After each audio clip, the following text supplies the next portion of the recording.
We'll call it to order at 6:02. Welcome to the members of the public.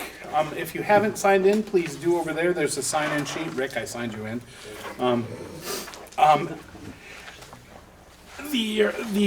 For additions and corrections to the agenda, I have one. I just want to give you a brief update towards the end of the meeting, like right before we adjourn.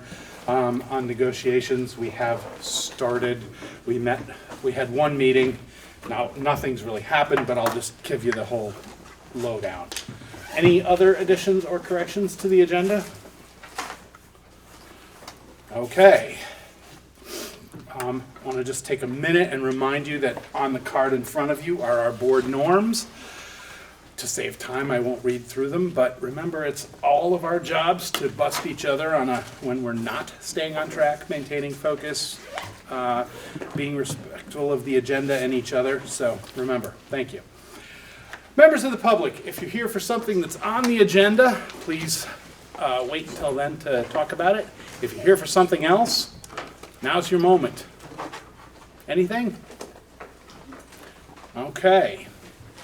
Blazing through this thing. I have two pieces of correspondence to report to the board. I forwarded them to the entire board. They've also been posted, as far as I know, on our website. They've been sent anyway. The first is a brief email from Crystal Corview just thanking us for allowing Kaylee, her daughter, to attend Leland and Gray in 6th grade, and just generally in support of both the move of 6th grade to the True Middle School and the allowance of her daughter from Wyndham. Really nice. I think it's our first thank you letter I can remember. The next is a letter from the Williamsville School Preservation Society, essentially giving us a little background on Timpson Hill and urging us to keep Timpson Hill Preschool as part of the solution to providing universal pre-K to district families. There's been some discussion of this.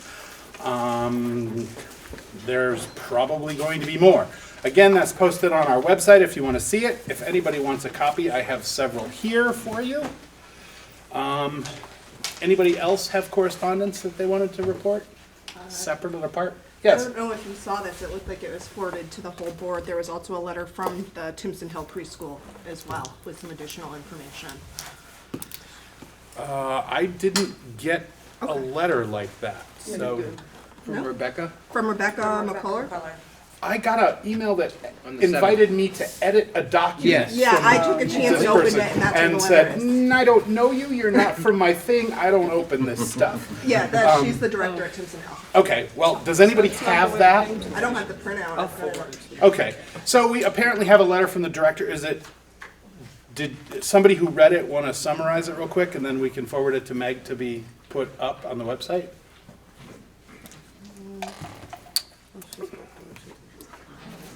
I'm sorry? I don't remember the summary. They gave some numbers. But I'm just reading it now for the first time, but they are saying that they're suggesting that the board set aside funding to enable 15 students to attend one of the nearby private preschools full-time, or for a full-time, full program day, rather than just the 10 hours. Okay, well, we'll have to look at that.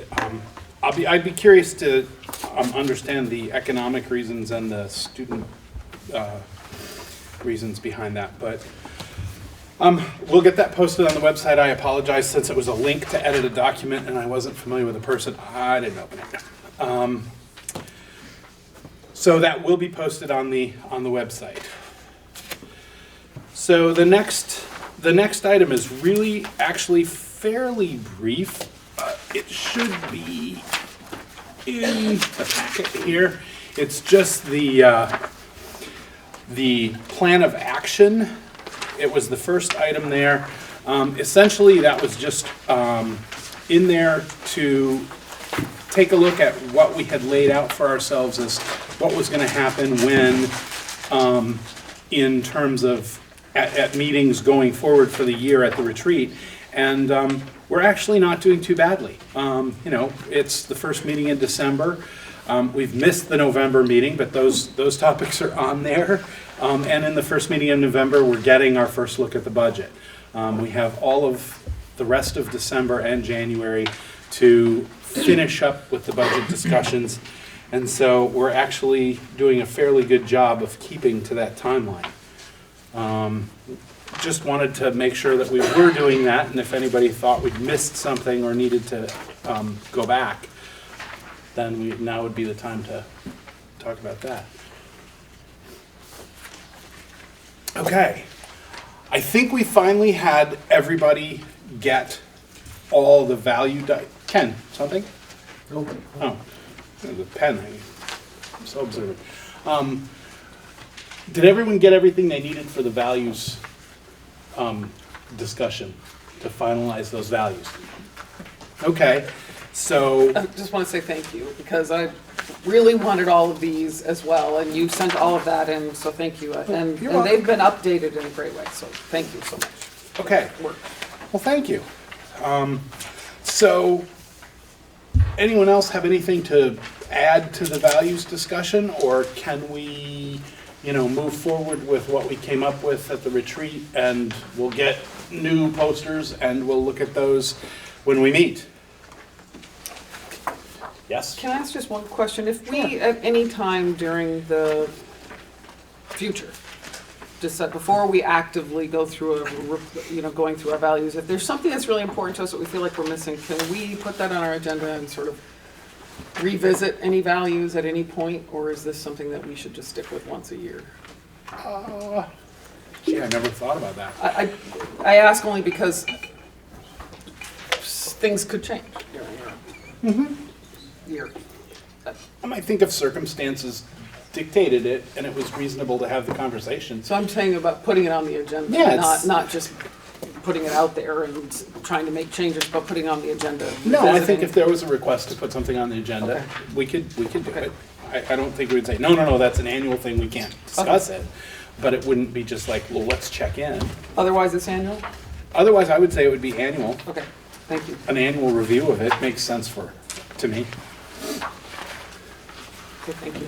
I have a question about it. Sure. When we had, at the retreat, talked about high-quality education is a value, and I had wanted some clarification on what does that mean? And how do we, does that mean every student has a personalized learning plan? Does that mean that, high quality is yes, that's a lovely phrase to strive towards, but that's not something that we can measure or have some even real definition of. I just want I think we should have an idea of what that means, in terms of just saying what I think is high quality may not be what you think is high quality. True enough. I think it's hard to define. It's one of those, it's like, I don't know how to define art, but I know it when I see it kind of thing. Go ahead, Emily, help me. I'm not trying to help you, but I would just share that I think that this board defines it, frankly. What we believe is high-quality instruction, and it's not really high-quality education, it's high-quality instruction, and that's what we put in there. And I think that through our conversations that we have, and this is just me, I'm not talking for anybody else, but through the conversations that we have and through feedback from our student board members and our administration and our teachers, that's how we develop a budget that is supposed to support what we believe as a board. Any of us individually will have different opinions in my mind about what high quality instruction really means. But for me, where I draw the line is where we decide through our budgeting process and our policy process as to what high quality instruction is. That's just my view. Others will have a different view, I'm sure. I would just make the pitch, I think it is defined fairly well as far as what those standards are for high-quality instruction through our supervision and evaluation documentation. There are industry standards, and we've adopted the Danielson framework of teaching, which highlights what high-quality instruction actually looks like in 4 domains. So if that's something the board is interested in hearing about at some point, we could tell Bill to do a presentation. Since he's not here. Hey, It's gonna get an action this time, isn't it? But that is, there is measurable Cool. amounts to that. There are standards, there are industry standards, and so, yeah, it's not some amorphous thing. There's actually like what that looks like, how to measure it. Cool. thank you. Thank you. Maybe we should do that too. Yeah. I'm making a note for a future agenda. Yes, Al? And I think with the values, you have to be a little vague, right? You know, framers of the Constitution were vague in many circumstances, and knowing that in the future would lead to interpretation and changing of the times. So I think that's just kind of something that we have to do. Okay. Thank you. So, can I make one more comment? Sure. So, I don't think I really have any like drastic changes or whatever to the values, but I do think how they're presented could be like tweaked a little bit maybe. We sort of talk about having like basic values and then adding little bits in on this paper.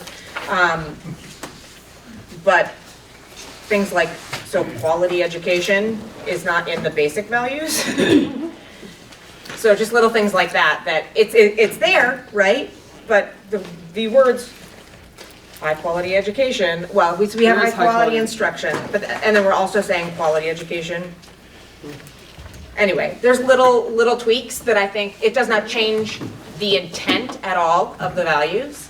It does not change, you know, anything drastic, but I think there's a little bit of presentation stuff for somebody that hasn't been a part of all the conversations, that might make it easier for them to understand. I don't know that we need to get into that. So if Level of we things were to right now, get this document in an editable form to you, would you like to make those tweaks to that? They're not substantive, they're just presentational, but they give clarity for the people who didn't develop these values Sure. over months of work. Would you like some help? I could volunteer a committee for Sure. you. Scotty, you have a I would question? be, no, I'd be happy to help and work with you on that. Cool. Making it look nice. Anybody else want to help? No, but I do have something to add. Okay, hang on one sec. All right, so no substantive changes. These values that are condensed down into the one-page sheet reflect the values that we've agreed on. This is it. Lindsay and Scotty are going to work together to come up with something that's presentationally better but substantively the same. And that's what we're going to work with and look back to as we move forward for the next year or so. Cool. Thank you. Yes, Howie? I just wanted to ask, is there any, am I missing something, or because I don't see anywhere here that operating schools in our towns is mentioned. In other words, we're saying we're gonna deliver all these services, but ultimately, our responsibility is to operate a school in each of the member towns, and I just don't see that in our values anywhere here. You're referring to the constitutional provision? Well, I'm referring to, us as a board making a commitment to our member towns that we're gonna operate a school in each town in this district, or not. I don't believe the board's made that commitment. It hasn't discussed making that sort of a commitment. Well, I think it's something that should be discussed as soon as practical. I'm just looking it up. I don't think it was part of our, were you there, Howie? No, I wasn't, I'm sorry. Because I'm just not seeing it in there. No, it wasn't part of anything that was discussed at the retreat. It wasn't part of the original values that are still behind us. It wasn't part of that discussion. It wasn't actually part of, it's never actually been in there that we were undertaking to commit to operate a school in every town. Or schools, period. I mean, there's no commitment. I mean, when there was one board operating each school, it didn't need to be stated that that board's obligation was to operate the school. So, we need to address that question as to whether we are going to commit to operating schools. Because if we're not, there's ways of educating and getting all these goals achieved without even having buildings. Well, yes, Al? We currently don't have a school in Brookline. Well, we haven't had one for quite. No, we haven't had one for a little while. but they're part of Newbrook. Can I, Correct. can I Sure. respond? Well, I'm going, basing that, I think, that's actually a really good point, but the reason why there's no school in Brookline is because the voters in the two towns made the decision to do that, and we don't have the ability to close a school without the voters in each town saying that. So I think it sort of stands to reason that it's sort of a given. That's probably why it didn't come up that day. We spent all day working on those values, because Well, communities yeah, will but- make those but- decisions. But these are these goals shape our decisions, and our decisions then shape how viable each town's school becomes. So, it would be important to clarify, I want to bring this up, is this the goal of the board to run a school in each town? Because that's going to affect every decision we make, from building maintenance, to investing in staff and teachers. What is the direction we want to go? That, to me, is really the biggest question of this newly formed joint board. Okay, well, we had discussed earlier if there was a value that, change, if something changed, then we could put that on the agenda and do it at a future meeting. I'm making a note to put that on the agenda once we get through the budgeting process this time. So it'd probably be, late January, early February, we'll have that discussion. Okay. Are we committed to run a school in every town? Anything else? Yes.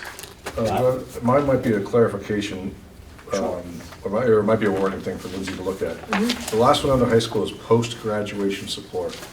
Wondering, I obviously wasn't at the retreat, what is meant by that? Does that mean like after graduation, we're still providing support for former students, or is that about post-secondary support and that we're providing support for kids to get to something after graduation?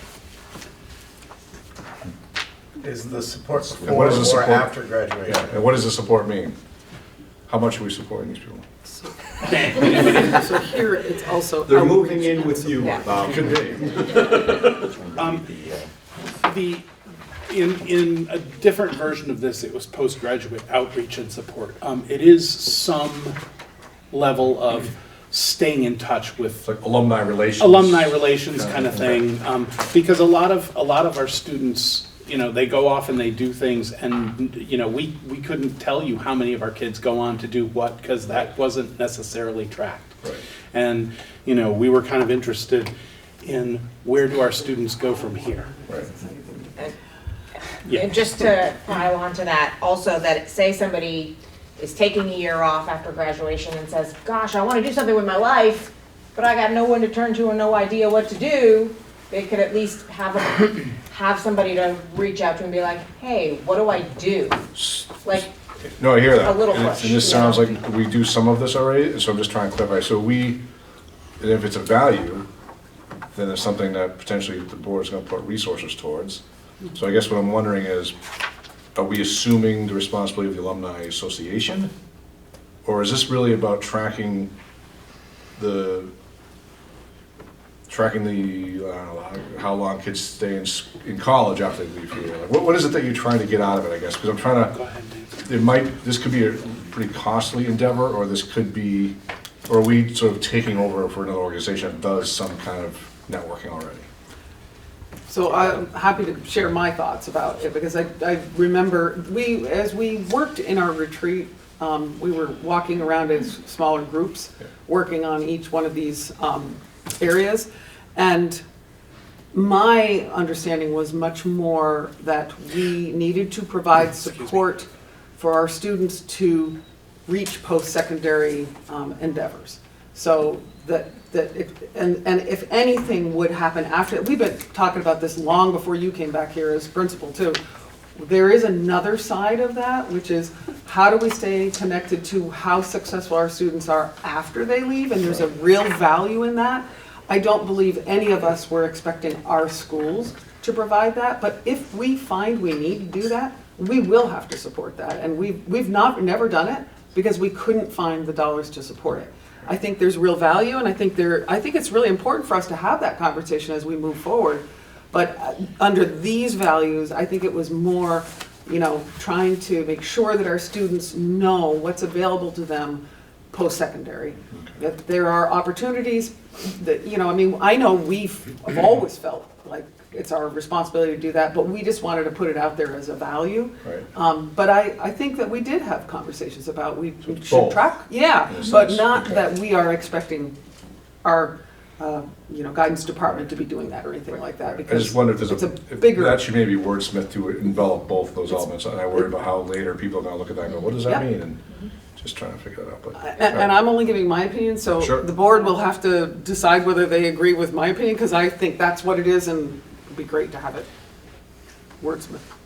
Trash. Agreed, and agreed with Lindsay, because I feel like it was, you and I had this conversation at the retreat that we felt very strongly that it was both.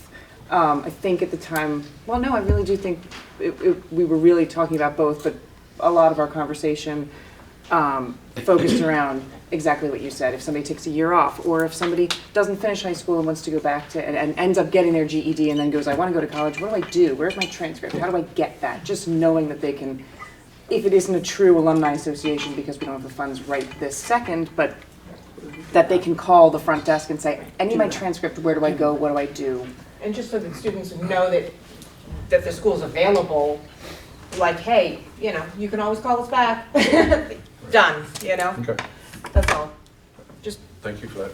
being available. But we do that anyway, right, Bob? If Yeah. somebody comes a year later and wants their We transcripts. do a lot of that, Yeah. yeah, absolutely. So you have what you need to, I okay. got it. Yes, Howie? So if we really want to, if we're really serious about this, we need to appropriate some funds or come up with a budget to keep track of our alumni. Put, you know, give somebody a few hours a week, a month, you know, somebody has to be assigned to do this. Otherwise, it's just, you know, empty words on paper. I would think that maybe we could get somebody could put together a proposal as to how much it would cost to do a once-a-year questionnaire maybe, to send out to alumni, to keep track of our kids after they get out of school, so we, you know, we know where they are and can refer other kids to them, how many kids go to which college, stuff like that. Is that something that we would want to put in the budget to make sure it happens? Based on the conversation that just was happening, that's not what we're looking for necessarily. Yeah. Could be. I mean, if we decide we want to do that, is there an alumni association? Not being an There's a alumni? very small. Very small. Alumni But association, feisty but it one. Okay. Actually, we've been working with them lately on the spring events that we're doing collaboratively. Okay. So there is some outreach that's going back and forth, and we've been highlighting some alumni through the work-based learning program, local jobs and businesses that people have been doing, and Great. we had an alumni of the month or something thing that we were trying. So we're trying that to be more, because they're very small. Okay. The group itself. Yeah. So could we get a proposal from them as to what it would cost to do an annual mailing? I think we have to decide whether we want to do that or not. Yeah. Whether this board, because I don't think that was what my understanding was from our retreat. Right. Right, that wasn't something we were looking to have done. That wasn't what we were Just going wanted to for. put it in the, But yeah, I mean, if we can talk about that. Sure.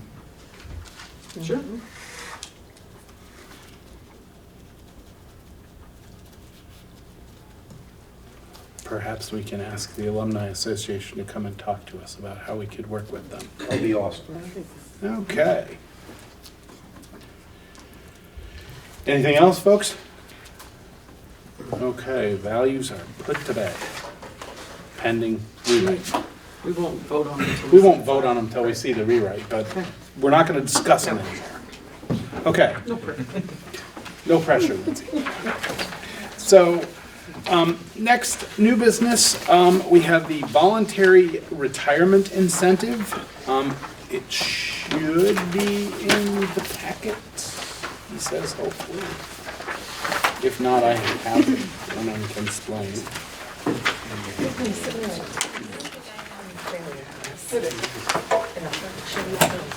No, it's not. Okay, sorry. Okay, so anyway, we've done this before at Leland and Gray. Wyndham Central is doing it. Their board has adopted it. Essentially, what we do is we put the word out and let teachers know, let staff know that if you meet certain criteria, and the one that's being suggested in this is you must have been continuously employed within the district or the WCSU as a teacher for a minimum of 15 years on or before July 1, 2020, and have been employed in teaching for 2019 to 2020. You have to be 55 or older before January 1st of 2020. You have to have reached a minimum $60,000 base salary, prorated for FTEs. So if you're half-time, it's $30,000. Then you have to notify the superintendent of the intent to consider this offer by obtaining the appropriate documents, and you have to sign the waiver and release agreement. And essentially, anybody who meets these criteria would receive an early retirement benefit of $11,000 into the retirement fund. It's basically another year into the retirement fund. We've used this at Leland and Gray. It tends to take off certain higher end, higher cost teachers, and sometimes they're replaced with less expensive ones, and it sort of lets attrition go more quickly. I know WCSU has board adopted decided to offer that to anybody that's employed in the district, and since we employ a bunch more teachers now at WCSU level, that's getting some. There would only be 5 slots, so the potential cost is $55,000, and we would just see. It's worked for us before. So the recommendation from the administration is that we, authorize the West River Education District to participate in this and see what happens. Questions? Yeah. Sure. How do our principals feel about this? I mean, this means losing your most senior, experienced folks. I mean, I think it can be a mixed bag, but I generally support if people are ready to retire, so I wouldn't want to hold anyone back who's interested in doing so. But I do think sometimes it can give people the opportunity to move on and as Joe said, have them come in with someone who's got less experience, but maybe less cost. It is tough sometimes for that turnover to happen and what does the collective institutional memory of a place, but I would say we've done it a couple times since I've been here, and I haven't noticed any major adverse effects to it. What's the potential impact to Leland and Gray? I think we talked about, there were 4 or 5 eligible just from Leland and Gray alone. Doesn't mean they'll all want to do it. I don't know about the other schools. I have no idea. I agree with what Bob said. At my little school, I can't really envision there being, quite honestly, all that much interest. But like Bob said, I'd really like to support the people I work with in whatever choices they're making. And this is kind of a way of helping somebody to make that next step, when they're kind of wavering. We had somebody use a buyout a couple of years ago that I think went very well for that person. So, I'm in support. Yeah, I have no objections. Okay. And the economic impact of this for the first year is up to a 10,000 per teacher hit. 11. 11. And what's the potential savings of replacing a teacher about to retire with a teacher that's new? It can vary. It depends on healthcare a lot, is really the swing. It can be anywhere from 30,000 to 5,000, So it really depends on the healthcare plan, to be honest with you. That is really the biggest thing we just don't know, right? We know what the person has that is retiring, but that's all we know. So. It depends on the area that they're retired from, because the pool of candidates can vary depending on what the nature of the position is. I would also say too, though, that when I'm hiring, you know, I'm not looking to hire the cheapest person. I'm looking to hire the best person for the kids that are coming into that class. So, you know, I mean, I think that this will save us money, but that's not, you know, that's not what I'm thinking about when I'm working with a team to hire the best person.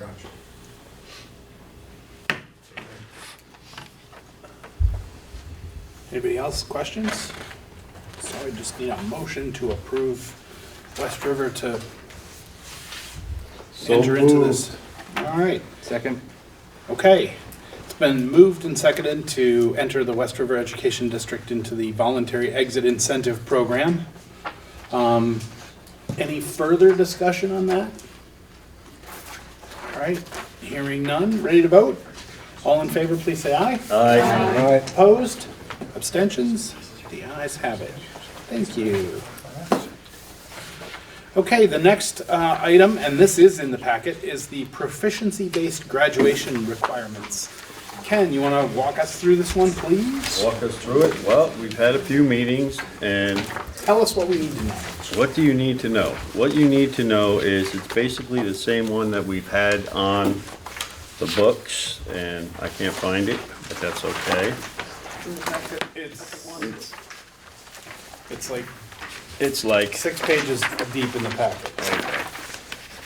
so anyway, it's, Right there. here we go.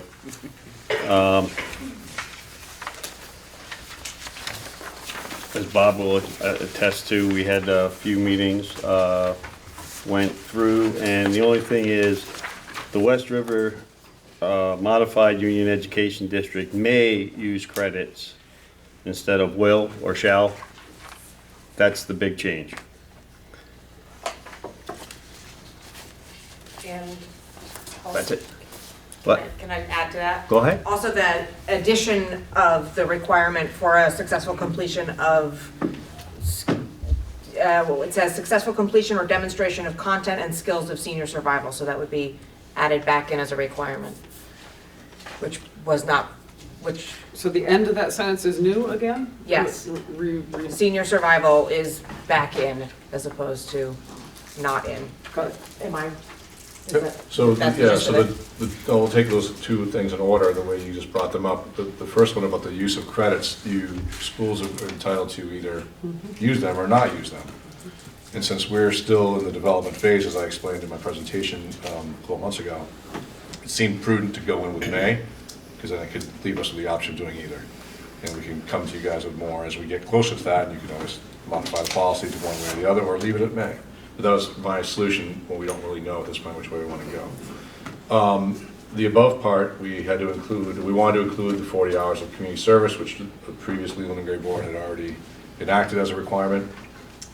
And then based on the conversations this board had last year around the reduction of the consumer science program, a lot of the things that people were talking about, really wanting our graduates to have, are not things that are necessarily covered in the areas that are through the state's proficiencies lists of curriculum. And so in a lot of conversations back and forth, we are going to bring back a version of senior survival. Charlie was very excited when he heard about this. I was just gonna say, he Yeah. was my senior survival teacher when I was here. And it hasn't been in place, I think, since when I came here in '96, it was already long gone. Yeah, it's that old. Yeah, but it, Yeah, and- thanks for that. and the idea is we would run it as part of our flex schedule, so that kids, it wouldn't bump a requirement from a kid. Yeah. They take it during our flex time, weekly through the course of the year. So it wouldn't have the depth and breadth that previous one did. This one, you survived that. But it would provide a lot of the financial literacy piece that people talked about were missing, and it would gel the 100% placement rate between college and work that we've talked about as well. So that's the idea. And we decided to use the same name because we thought people would really dig that. I'm not sure I do, but it's fun. We did get asked to provide senior survival. People do remember it, Oh, yeah. even though it is really old. And we can do that at no additional cost, by the way, for taxpayers. Music to my ears. I thought so. So this policy then is revised and you're proposing that we warn it for adoption? That's correct. Okay. More questions about the policy? Yes? And I would just say that I don't know if there's a way to do this maybe in the motion, but that this requirement would take effect for next year's senior class, not this year's. We don't want to convolute, we don't have the senior survival class in place. So to add it, to make that a requirement now effective immediately would create all sorts of problems for us. So maybe in the motion you could have it take effect, either that piece, that one line take effect, or I'm not sure how you would word it, but something where this would take effect for the class of 2021 and beyond. Okay. All right, so we just need a motion to warn this policy for adoption, effective for the 2021 class. So moved. Is there a second? Second. Thank you. All right, it's been moved and seconded to adopt policy, what? To warn, I'm sorry. Thank you. To warn policy D1, the proficiency-based graduation requirements, effective for seniors in the class of 2021. Any more discussion on that? All right, all in favor, please say aye. Aye. Opposed? Abstentions? Beautiful, thank you. The ayes have it.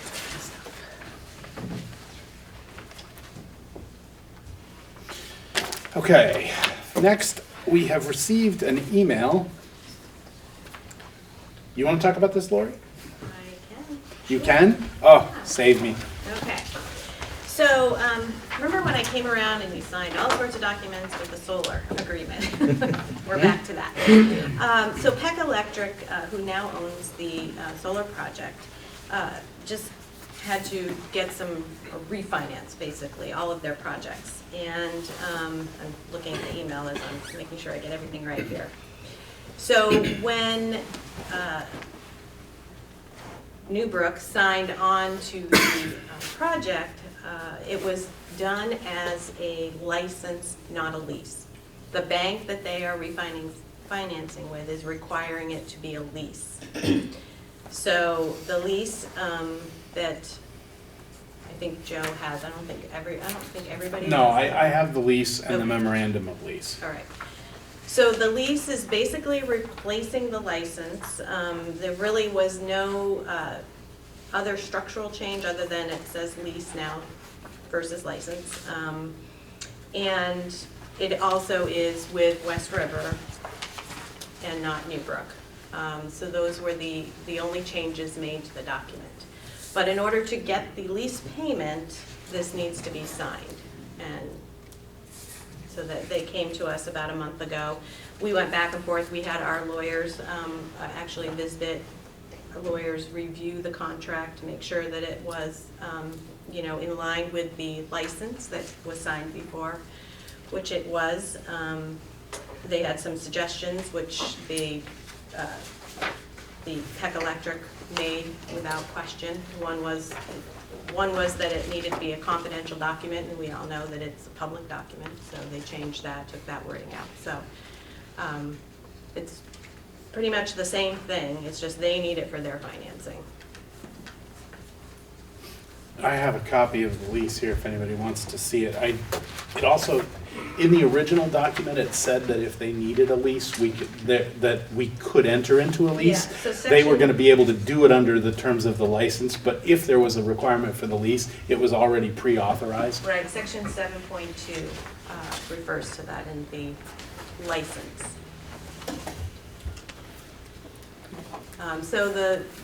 If you so choose, the motion would be to have the board chair sign in front of a notary. So that needs to be a notarized document. And needs to be done before December 31st. First lease payment is in January. Well, I got something to say. Surprise, surprise. The Newbrook Board, Joint Contract Board, has previously made a decision to sell the solar field property back to the town of Newfane. And the original documentation for that was done. I don't know if the supervisory union ever put their, they were supposed to, the property transfers were supposed to be documented in each town. Was that ever done? We requested it of the lawyers, we're doing it. I can't tell you if it's absolutely done for all of the entities yet or not.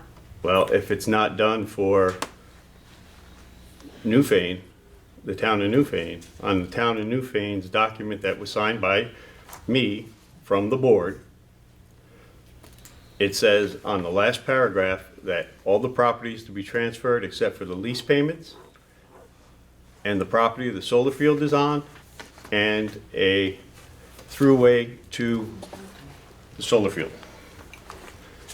And that property is supposed to go to the town of Newfane. So, if that document has been filed, then the SU already agreed.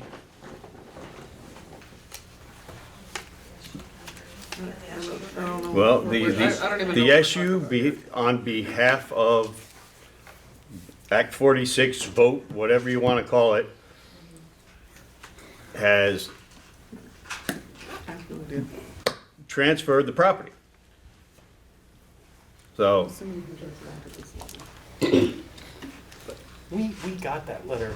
Actually, that letter should have been in correspondence. And it This is was the in the board board packet. packet, right, yeah. I'm looking at the board packet. Yeah. That's what we're looking at. You're talking about the letter that was to me from Fisher and Fisher, Ken? October 23rd. October 23rd? Asking, from Fisher and Fisher, talking about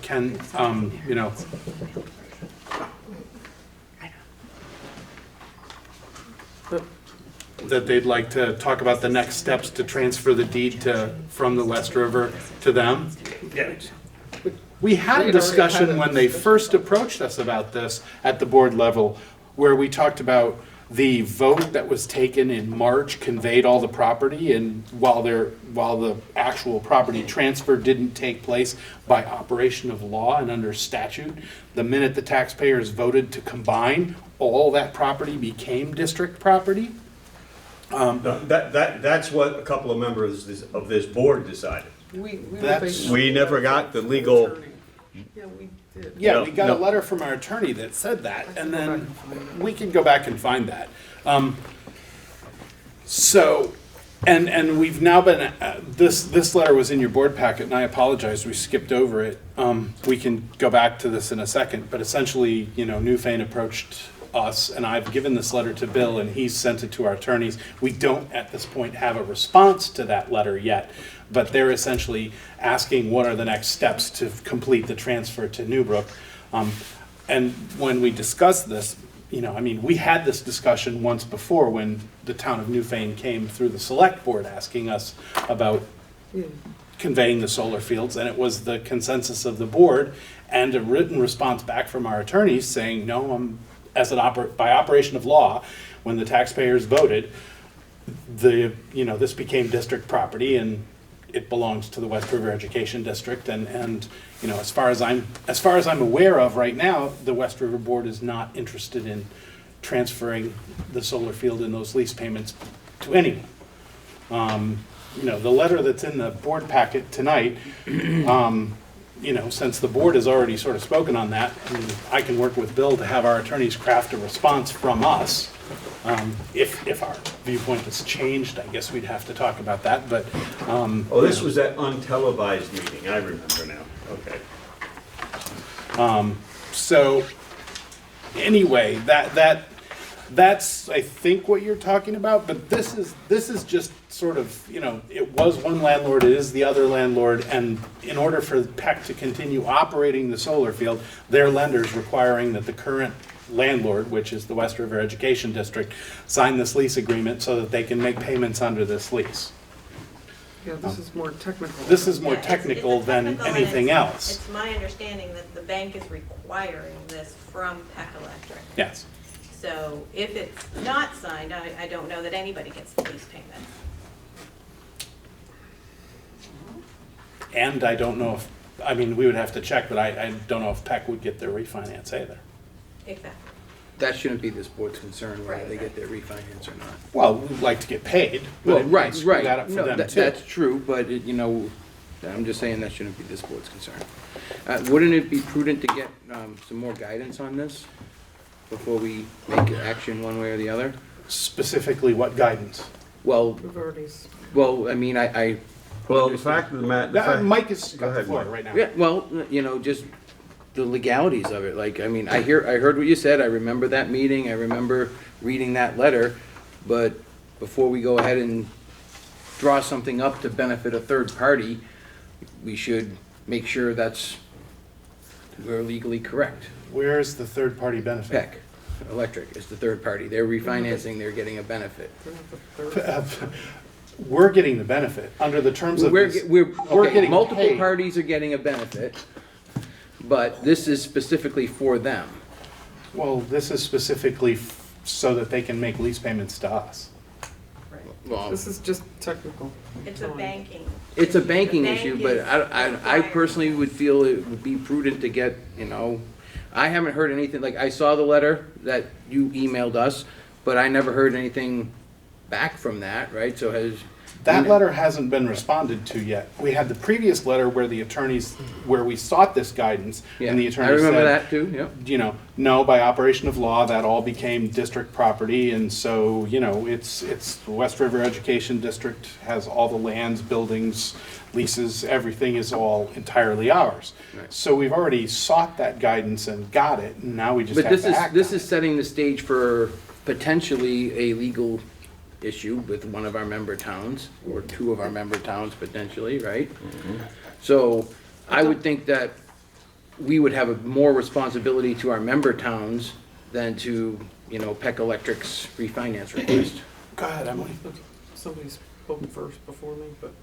One What's of the points of this whole thing was Act 46 made a provision that any board business done before the 1st of July was to be honored by this new board. Emily? So I think we're talking about two separate issues. And correct me if I'm wrong, but this is a technical change as far as just the paperwork, essentially. I'm just trying to make it simple. This is just a technical change. It's the same thing we have today, will be the same thing tomorrow. It's just calling it a lease as opposed to a license. The other issue, it doesn't change the ownership or anything else like that, or any of the agreements. It's just making a technical change. The other issue is one that we're still having to address down the road, and clearly we've got this letter and we're gonna have to respond to it. And I'm assuming that you, Jill, are in contact with Bill and whoever else you need to be in contact with The to find out attorneys. because we had already responded to the select board, I think, or whoever in Newfane about this. That's a separate issue. Am I wrong on that? No, I was So gonna say essentially the same thing. I want to make sure that we're staying on task on what we need to do and make sure that we are getting this lease thing straightened out so that we get this payment. This is really, so I'm going to just go ahead and make the motion, just so that we can continue the conversation under that motion to have the board chair sign that agreement to change the license to a lease. I'll second it. And now we can go on, other people can. Okay, so it's been moved and seconded to have the board chair sign the lease agreement and corresponding memorandum of lease between West River Modified Union Education District and Peck Electric. Further discussion, I agree with what Emily said. It's two separate issues. The lease and memorandum of lease allow the West River District to collect this money on behalf of our students and our district.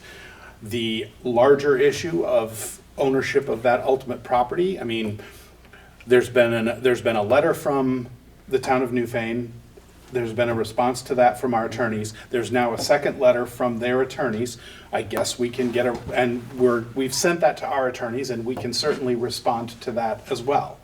Yeah, no, and you're right, they And are separate them. kind of separate issues. I was just wondering if it would be prudent to not jump into something until we had a full view of what we're looking at. Yeah, go ahead. Since they are the two separate issues, should for some reason the town of Newfane prevail with the legal reasoning they're bringing forward, there would be nothing to prevent that lease from then being transferred to the town of Newfane, correct? Nope. That's right. They would have to go through this procedure and sign the lease, and they would be the new landlord. I mean, whoever ultimately ends up owning that property would then have to enter into the lease with PEC. But by this board signing a document Which we've already done. saying that they are getting the lease payment, that they're the beneficiary of the lease payment, when indeed other paperwork says they have not received this property. Because if the lawyers, like I said, went to each town like they were supposed to do, that because all the board chairs had to sign by July 1st, a document stating the real properties and, right? And that transfer, that was supposed to go to the lawyers, and the lawyers were supposed to bring them to each town and have them filed. And if that paperwork is filed indeed, like it was supposed to be months ago, therefore, it already states in that property that this district does not own that property. But that's being questioned, right? Is that my understanding, that it's being questioned by the board? Of course, Right. because we've already done that. If the SU filed the paperwork, the SU is acknowledging the property does not belong to this district. That's why I'm asking, was it or was it not filed? I can't answer that. Al, go ahead. I don't believe this is germane to the motion. And I think we should, looking at our norms, keep the board productive and effective. We should avoid sideline discussions like that. Is it though, is questionable title? So does There's a it- motion made and it had made no mention of what we're discussing. I just don't want to see this board get sued further down the line by the town of Newfane for falsely signing documents that they're not supposed to be signing. I'm trying to save the board, but you do what you want. It's not my motion, but.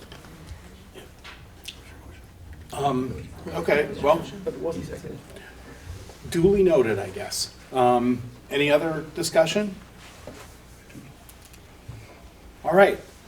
All in favor of the motion to authorize the chair to sign the lease and the corresponding memorandum of lease, please say aye. Aye. Opposed? Opposed. How many opposed? Show of hands, 3? Okay. Abstentions?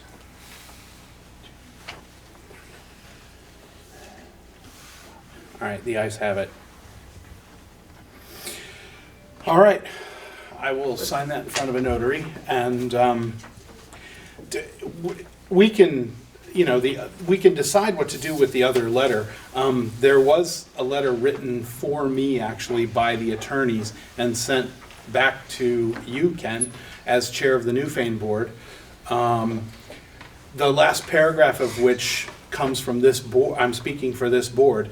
To be clear, West River's position is that any attempt to transfer the property underlying the solar field will be in clear violation of its legal rights and state statutes, and we will take all necessary steps to protect its legal interests in this regard. The board's already decided. The solar That's a field, pretty- that's a the solar pretty field is letter. ours, and we will continue to, that's June 27th, prior to that, and we will continue to assert our legal rights there. You have none, but that's okay. I think that would be matter for the attorneys. I think it'll be a matter for the judge. We'll find out in the future. Okay, so, and you'll of course recuse yourself from this as you're one side of it, right? Well, are you gonna is this board gonna recuse itself from it? Because they're gonna benefit from it if they, gee, think about that. Yeah, we'll move on.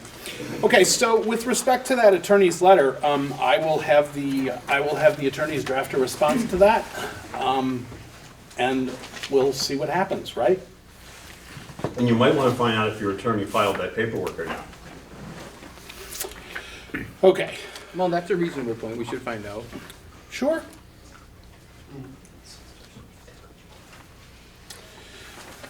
All right, budget, first look. You've been waiting for this one, right, Lori? All night long. Okay. Room's ready for you now. Yeah, I Glad we got that lease thing out of it. Okay, so, let me talk about the process first, and then we'll dive in.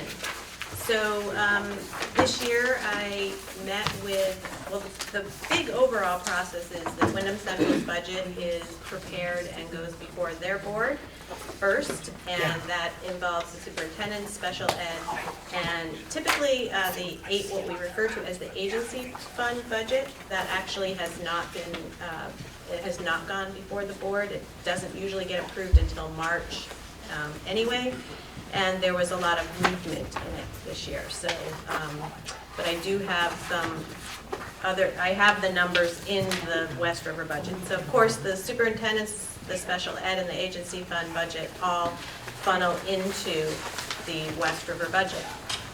So at that point then I met with all of the principals and all of the department heads, and we had a protocol this year where if there were any requests, because we developed a budget committee, or you guys developed a budget committee, and we had a protocol where if there were any budget increases or decreases, anything changed to the budget, that we had a form that was filled out, and we uploaded that to a budget committee folder that we all share. So everybody on the budget committee has seen those. So that was basically the process that we went through. We also, when we were going through the process, we were always keeping in the forefront the value statements and the guiding principles that you all have, that I shared with you from the budget development and execution sheet that I had given you before, which were the guiding principles all aligned with your values. So, you ready to dive in? So ready. So ready, okay. Already been swimming. All right, so I gave you some fast facts on the front. That was a good suggestion by one of our committee members, so that you would understand that what the different buildings look like. So that's important to see. And then the next page gives us basically the overall summary of the increase of 904,000 and where those increases are coming from. So take a few minutes to field any questions on that summary sheet.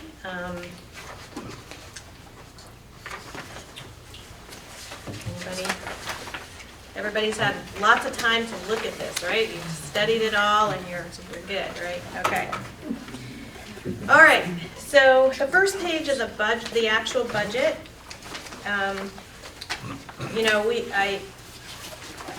we decided to go with a detailed budget for you, which is, every single line item in the budget, so that you would have a good understanding of the change in FTEs and also any particular notes that we wanted to put in there.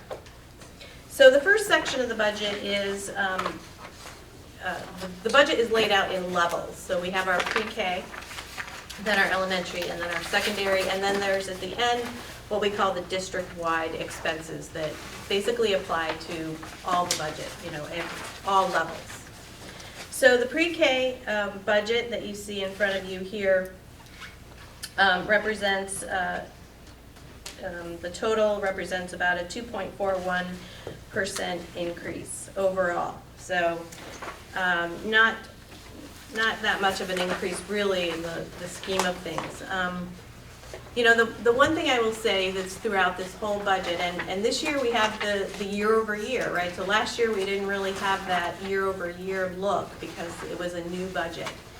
But the different, when I'm budgeting certain people in certain areas. And so those people tend to change after the budget has passed. And so that's a result of just changing your personnel around in your building or whatever the case may be. So that's, why there's a decrease. There actually isn't a decrease in personnel. See, there were 2 FTEs and then 2 FTEs for fiscal year 21. Slight increase in FTEs for paraeducators, and that's mainly for the pre-K aftercare program, which is self-sustaining. Actually, there is revenue that covers that cost. You're not seeing any revenues here, so. It actually, I think, made a little money last year. Probably, no, just kidding. Okay, so now we're headed into the elementary. Any questions on pre-K before we move out of there? That's assuming same thing that's happening this year for pre-K. No, What's not necessarily. It could assume, and I think that this is later in the agenda, of potentially not having a pre-K at Jamaica and having all the pre-K at Townsend. So the assumption is pre-K at Townsend in this Yes, thing? Okay. correct. I have a question. So you said that this increase is offset by revenue? How much? How much revenue? Yeah, how much, like, where is that shown? Well, you're not seeing revenues here, so Where do we see that? you will see it next time in the next budget cycle, or January, And do we because have an estimate of how much that's gonna be? it'll be whatever it costs to Full maintain the cost. program, yeah. Right. Or and you can probably speak a little bit better to this, or if there's not enough students to, then it'll be a reduction in expenses, right? Does that make sense to you? It's self-sustaining. Would you like me to speak more to that? Sure. Okay. No, Lori's right. It is self-sustaining, and actually we did come out with a surplus last year. And we actually increased the fees per daily per student this year, so we're anticipating actually more in the revenue. And so we have coverage of 1 to 10 per student. We have gone over that for projected enrollment, but absences, maybe we have 3 kids out, maybe we're projected at 13, maybe we have 4 kids out that day. So the staff member that would be on would just be sent home, so it wouldn't cost us hourly. Okay. Yeah. And so there's approximately 59 pre-K students throughout the district, and some of those are in a school, and some are in pre-K providers outside of the public school. All right, elementary, K through 5. All right, so this is actually a decrease in direct instruction, and it's merely a shift, so I want to make sure I point that out. So last year I budgeted a academic support teacher in this line item, and there was already a 0.6 academic support teacher. We're moving those positions to the central office as part of the academic support team. So it will give us a good look, give you a good look at what are we spending on academic support throughout the whole SU.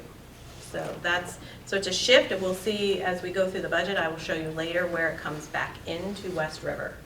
You don't lose any service. That's the bottom line.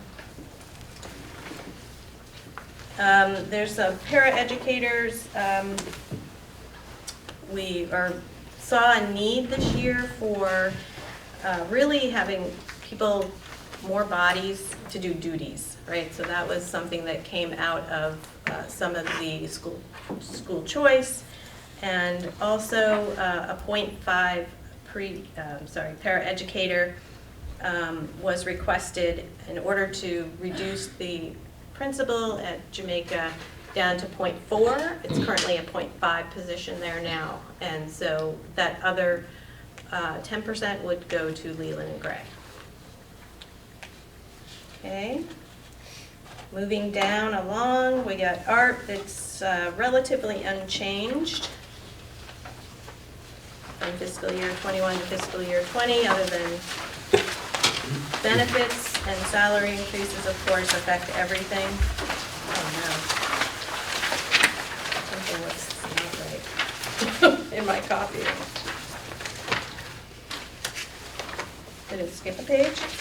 They're double-sided, did you flip it back? No, okay, maybe I'm getting confused myself. All right, music and band, thank you. I don't have a double copy on here, that's why.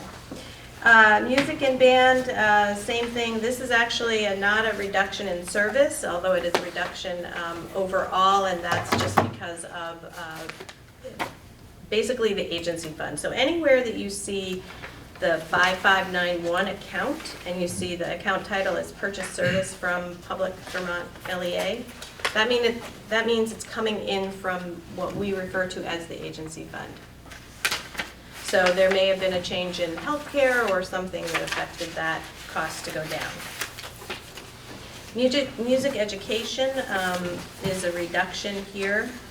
Again, it's interesting that it's a 20.2 reduction, but the overall reduction isn't that much. And again, that's because healthcare increases and that type of thing.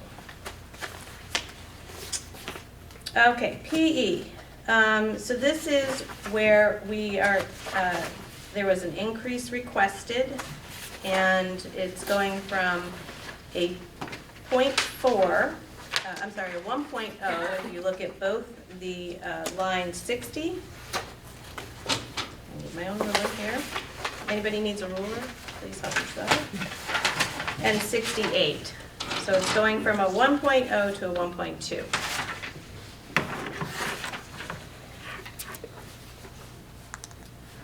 And special education, this is just an overall shift in elementary to secondary. So there's no decrease really in this.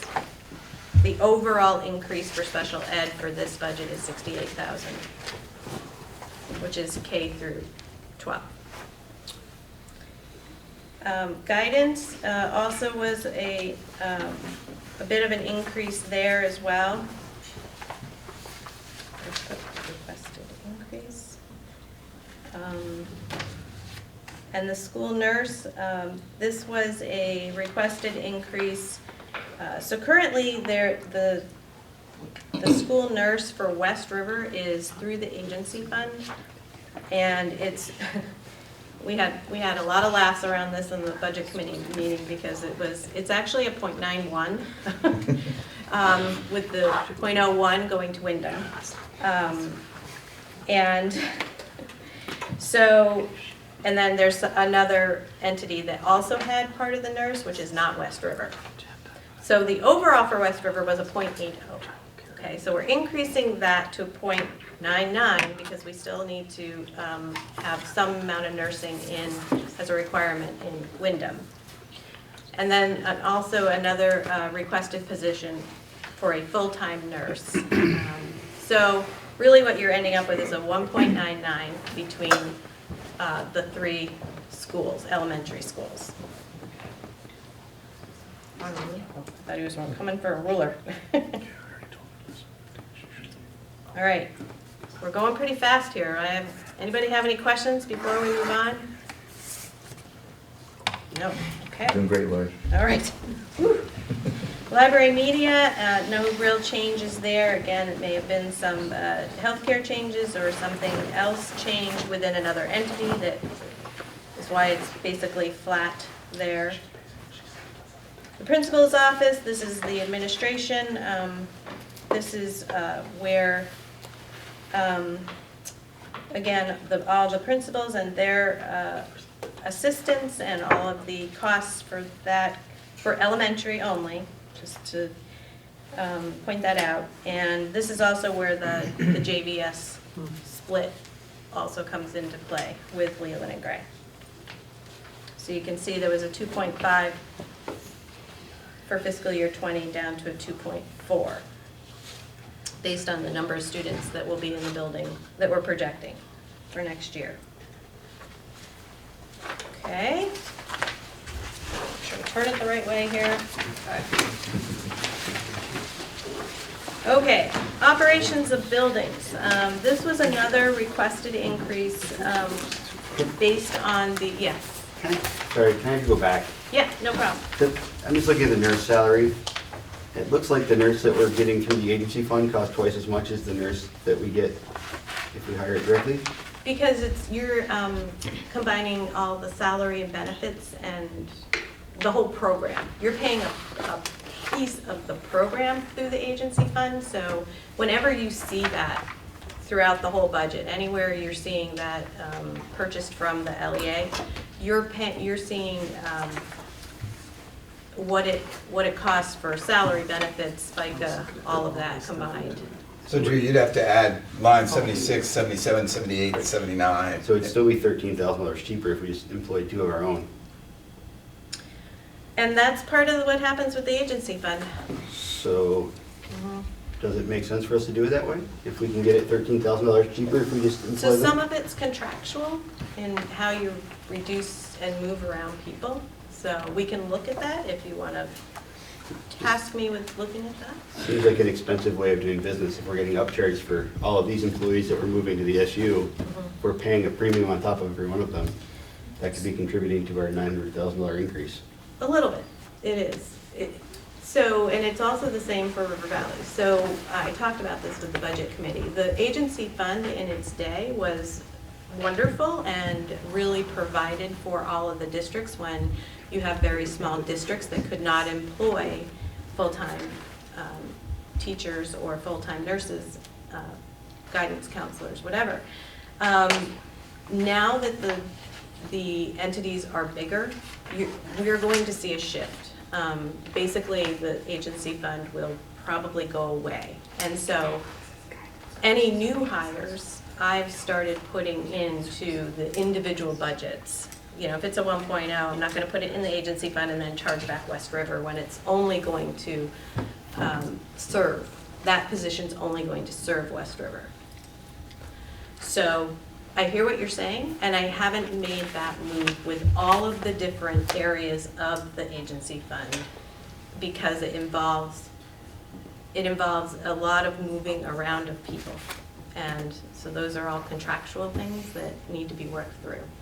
I think you will see it for next year. This looks really expensive. It is, and I can relook at it and look at what effect it would have contractually.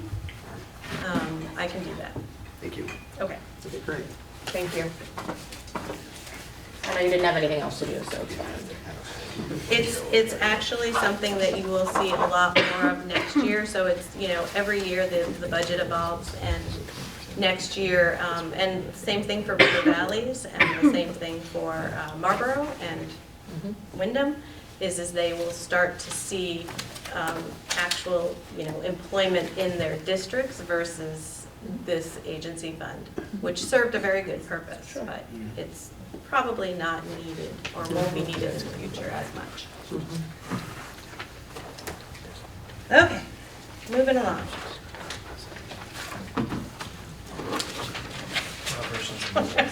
Thanks for keeping me on track.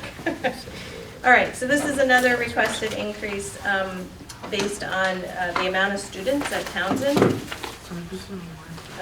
and the fact that they did not have a full-time, it's an equity issue as well. They didn't have a full-time person in the building. And so with some of these increases that are going from anytime you're getting over a certain amount of hours is then benefits kick in, right? So you're also adding not just salary, but you're also adding benefits. So What's that number of hours, Lori?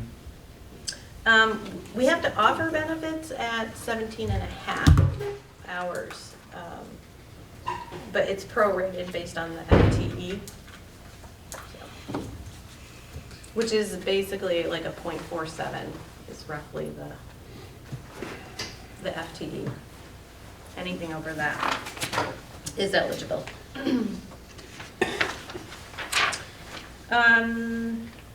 Any questions on operations? I got one, Lori. Sure. Is there any particular reason why the snow plowing at Townsend is forecasted to go up like 6,400? What's that based on? That's not just Townsend. So Okay. remember, this elementary budget. It's all the schools, got you, All yeah. your schools, and this is actually in response to the Newbrook, the town is no longer Okay. plowing. Okay. So they had to. Fair enough. Contract with somebody. Okay, So there we have it. That is basically the transportation is just this is just the transportation that is contracted for the whole SU. So that is the elementary portion of the budget. So we're moving along to secondary, and you know, where you had in elementary, you had your direct instruction for all the subject areas combined. This in secondary has always been broken down by subject area. So the English, just a slight increase here in FTEs is what it ended up to be, 0.17. And math is the only requested increase here. English, math, and then social studies is next, right? Or science, okay. All right. I have a question. Sure. Sorry, and I'm just I was waiting for secondary, but maybe it should have not been, maybe I shouldn't have waited, I'm not sure. Okay. So now that we have a true middle school, we have 6 through 12 in one building, but we have one principal. Does it make sense, should we ever think about, does the middle school deserve one person that's overlooking those 3 grades as there are in each of the other buildings, with the exception right now of Jamaica, because that person is shared between. Correct. I don't know, it's something that I apologize that I didn't bring it up to the budget committee prior to this, but it's something that kind of just occurred to me lately. I'm not looking to increase the budget, of course, but it's a thought that came to me in looking at the first draft when we got it. I don't know, maybe it's more of a Bill question? I think yes, and I think it's, you know, maybe to your other board members about how they feel about that as well. I'll put anything that the board asks me to put in the budget. I guess it was just something that I thought of. I don't know if anybody else had thoughts on that. I would love to hear what you guys have to say about it. Do you mind? Love being on the spot. I know you do. So historically, Leland did have what they called an associate principal for the middle school back in the day. And it was someone whose role was to basically be the principal of the middle school. And then the building principal was sort of the high school principal and the overall principal. I mean, to me, like with the number of students, the complexities of a middle school, the difference between a middle school and a high school, I think there's merit to having that conversation for sure. And I wasn't meaning to take away from the overall principal job, like maybe it is a vice or an associate or something, but it's occurred to me just because having a child in the middle school, you know, there are things that come up that I'm sort of like, oh, how does this, what makes the most sense, you know? So I mean, if anybody else had thoughts, it's just something that I've thought about. You and then Howie. I don't mind if Howie goes first. Okay, then Howie, Howie then was you. on, whatever. Well, Emily, you also probably remember back in the day when we actually did have 2 principals in this school. It took us years and years to finally reduce and force to get down to 1 principal. And as you point out when you say that, it costs money to have another administrator in the building. I mean, we're looking already at an increase that's going to be really tough to sell to our voters. So I would say that adding another administrative person to this whole thing is not. Well, just how I clarify, it wouldn't be adding, there's already, the way that it's designed with the share with Jamaica, there's already a 0.6 administrator in this. So you really be talking about a 0.4 addition, not a full addition. Well, So just so you're. Okay, so even a 0.4 addition, I would say any addition to the administrative load with declining enrollment, I don't think is practical. So Howie and I remember the same time frame of trying to address a challenging issue that we had when we had 2 full-time principals in the school, 1 middle school, 1 high school.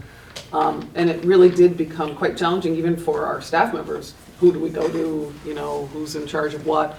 But we didn't have a reduction in force or salary when we changed it. We actually changed it to an associate principal who worked under a building principal. There was no cost savings at the time. We kept the same person, and we hoped that the same person would stay, and they did. So it was really more a matter of operational, how, you know, it made it a lot more smooth at the time. You know, and then later, we did do a reduction in, can't remember what principal it was at the time, where we actually did reduce administration. I think it was under Adjourn, if I remember correctly, where we went down even farther with it. But when we moved from a building principal, two principals to a building principal overseeing the whole school with an associate principal, that wasn't a cost savings. They were doing the same job essentially for the most part. And I think it's worth us taking a look at the need, given the budget at the time. I think, I don't want to get too hung up on it, frankly. That's not a. And also it doesn't, sorry, it may not be this year's budget. It was just a thought that I had that I wanted to bring up to the board level, just to say, hey, what's the consensus? Does anybody have feedback? Does anybody have thoughts?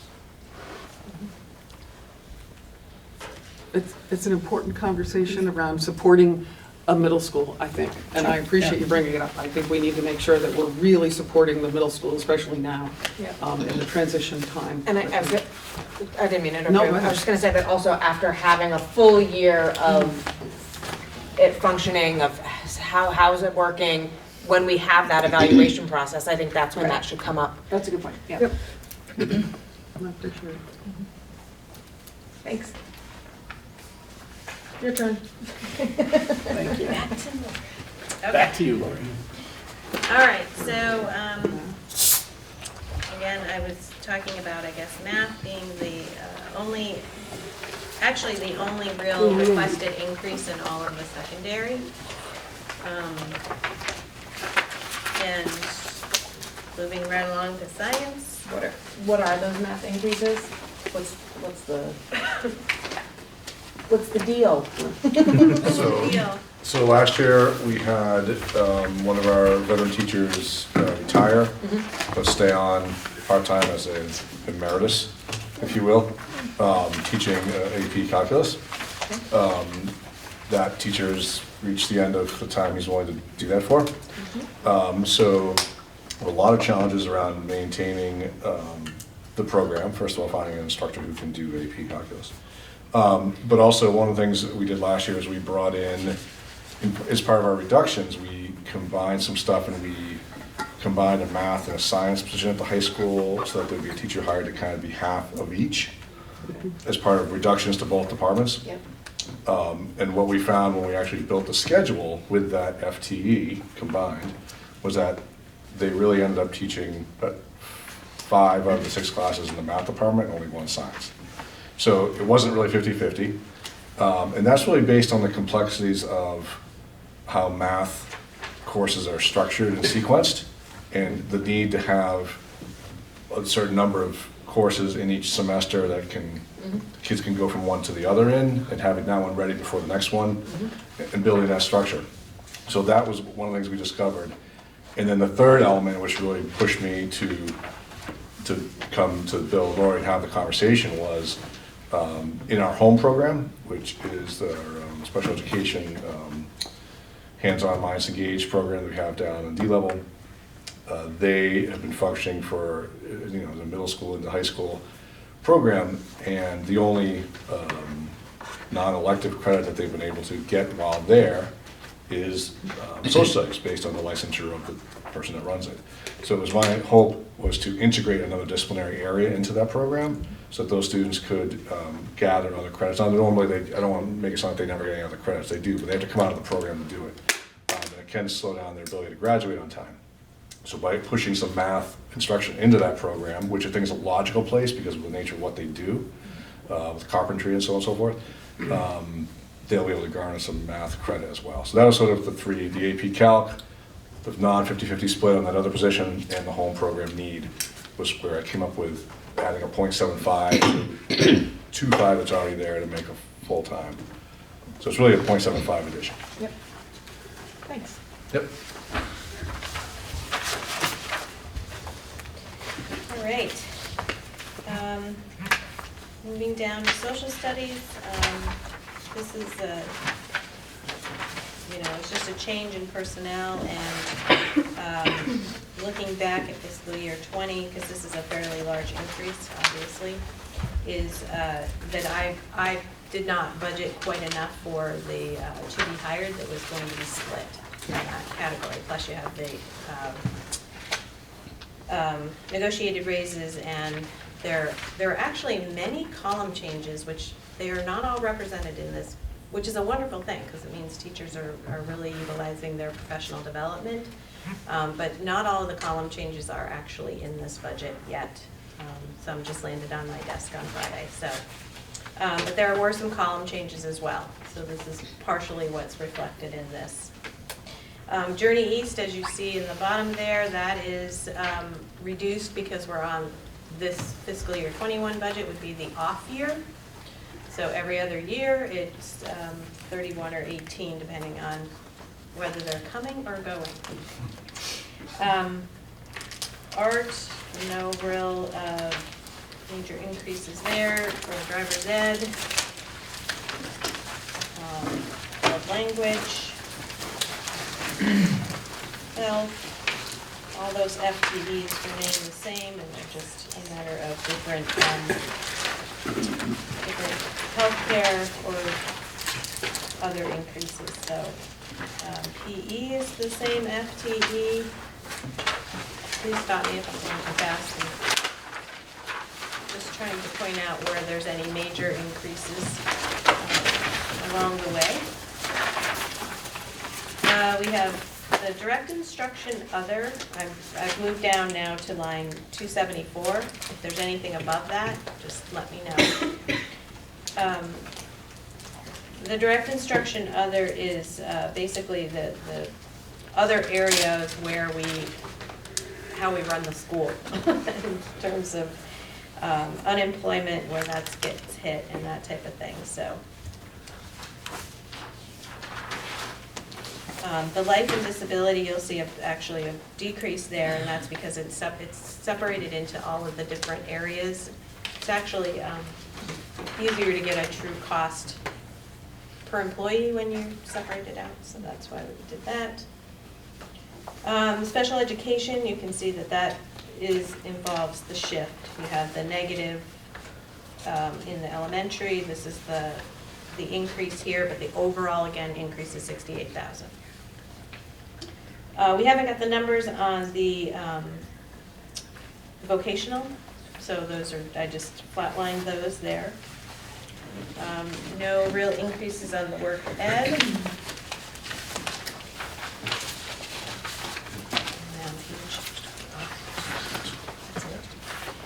Okay. Nope. Tough time. All right, there we go. Page 7.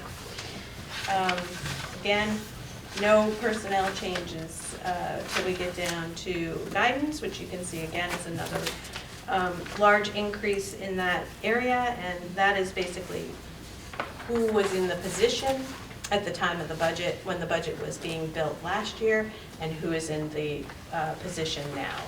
And so there was a change in personnel there. School nurse, no change in the FTE there.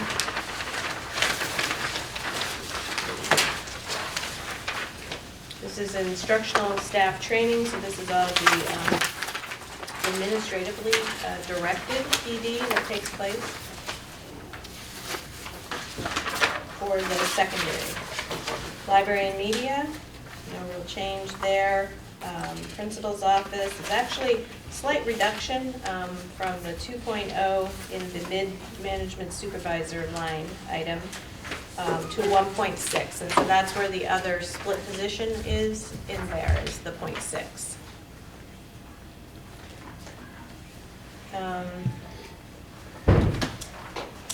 Down to operation of buildings. So a slight increase there of 5.2. FTEs, and that's really to plan for the summer work that actually has been happening the last 2 summers, and there just hasn't, we haven't really put it into the budget, because we're never sure if it's going to happen, but after year 2 of it happening, and the need for it, because that's when the maintenance department can really get the most done is in the summer, so they hire some students in to help get that work done. So just budgeting for it. Page 9. Okay, coming down the home stretch, guys. All right. So the construction services in this part of the budget at the top, I'm still on building ops, 404.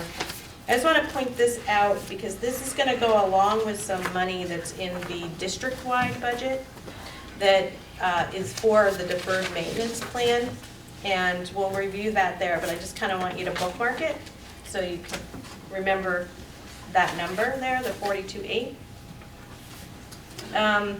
And Trey is not here tonight, but he's actually working with me as an intern in the office, and he's working on a project around the electricity and the solar. So you can see that right now we have it budgeted the same, but in the next draft, hopefully if we can finish up this project, we might be able to reduce the electricity a little bit because there's some savings with solar, and there was also some savings elsewhere by, I think they did a lot of retrofitting for the lights and that type of thing. So he's working on a project with me on that, so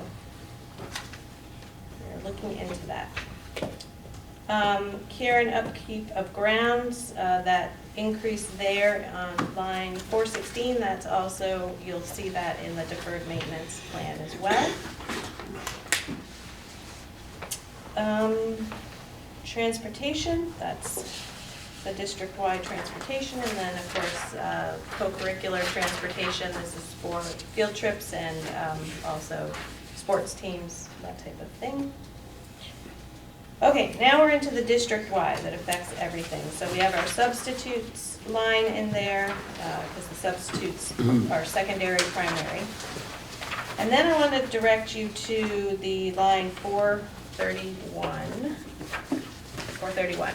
So remember I said that back in the elementary, we took out the 1.6 and that this was just a shift, it wasn't actually a savings. So this is where the total is coming back in from what we refer to as the agency fund right now, where our academic support team is being budgeted as a whole, as a team. So that's 117,000. So that is, it's not an increase to the budget, but rather a shift. Co-curricular, that's the laughter program for the elementaries. And it doesn't happen at the high school level currently, except for maybe some transportation, I think, that comes out of that. But could come back in the future, I guess. We have some money for the summer stuff. There's some summer stuff as well in there, yes.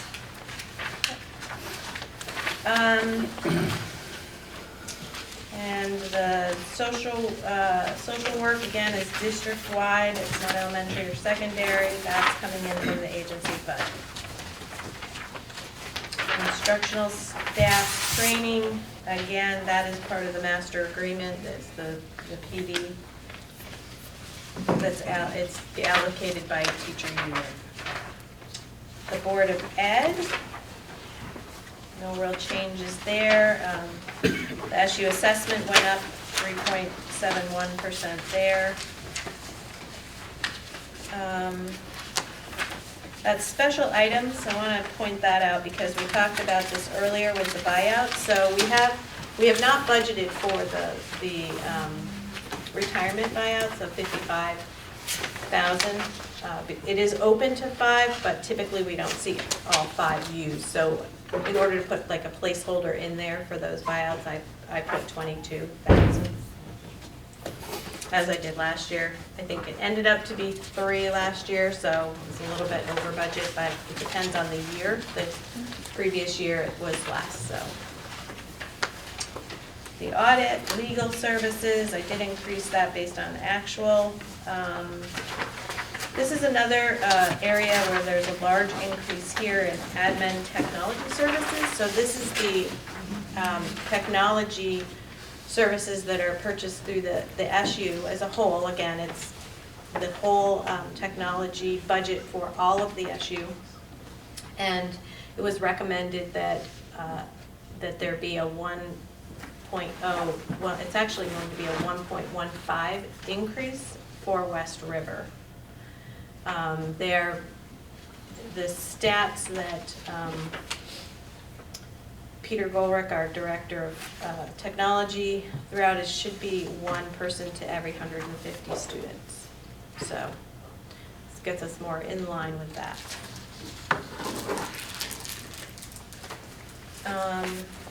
Then the operation of buildings. So this is a fairly large decrease here, but it's really just, again, another shift. So last year, this, if you look at the fiscal year 20 column E, you see it was $235,000, so, which is this year.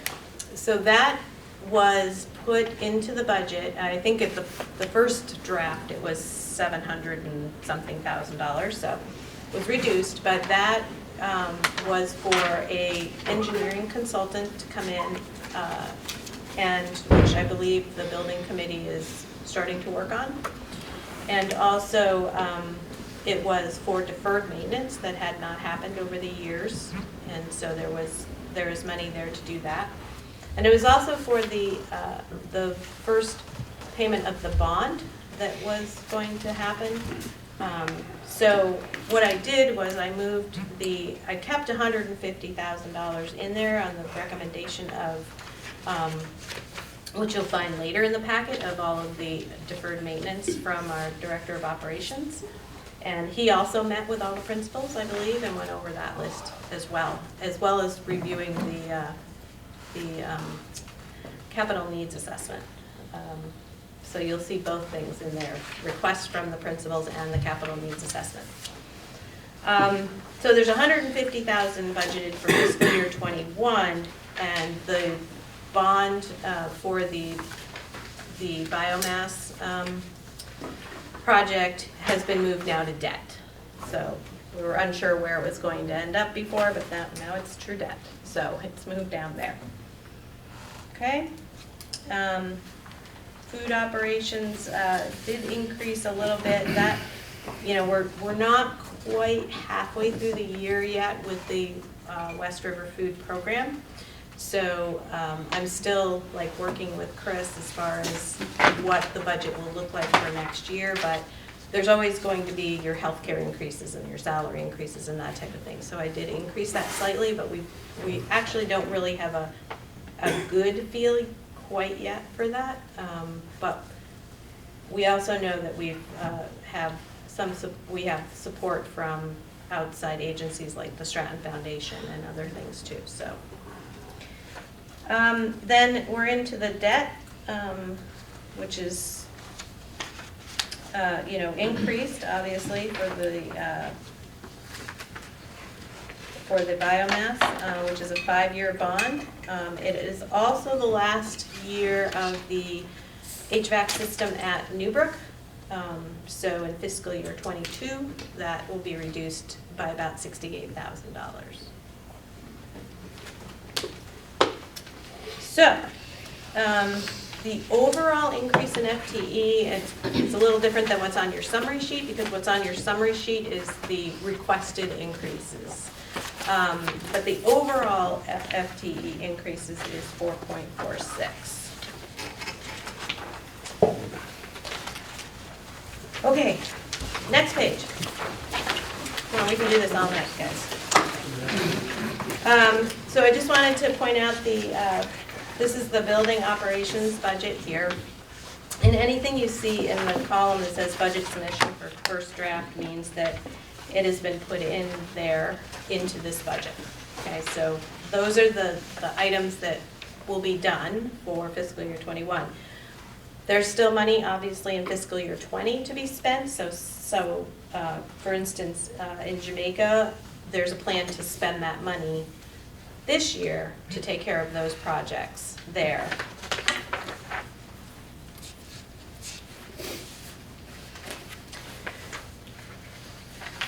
Does anybody have any questions on that?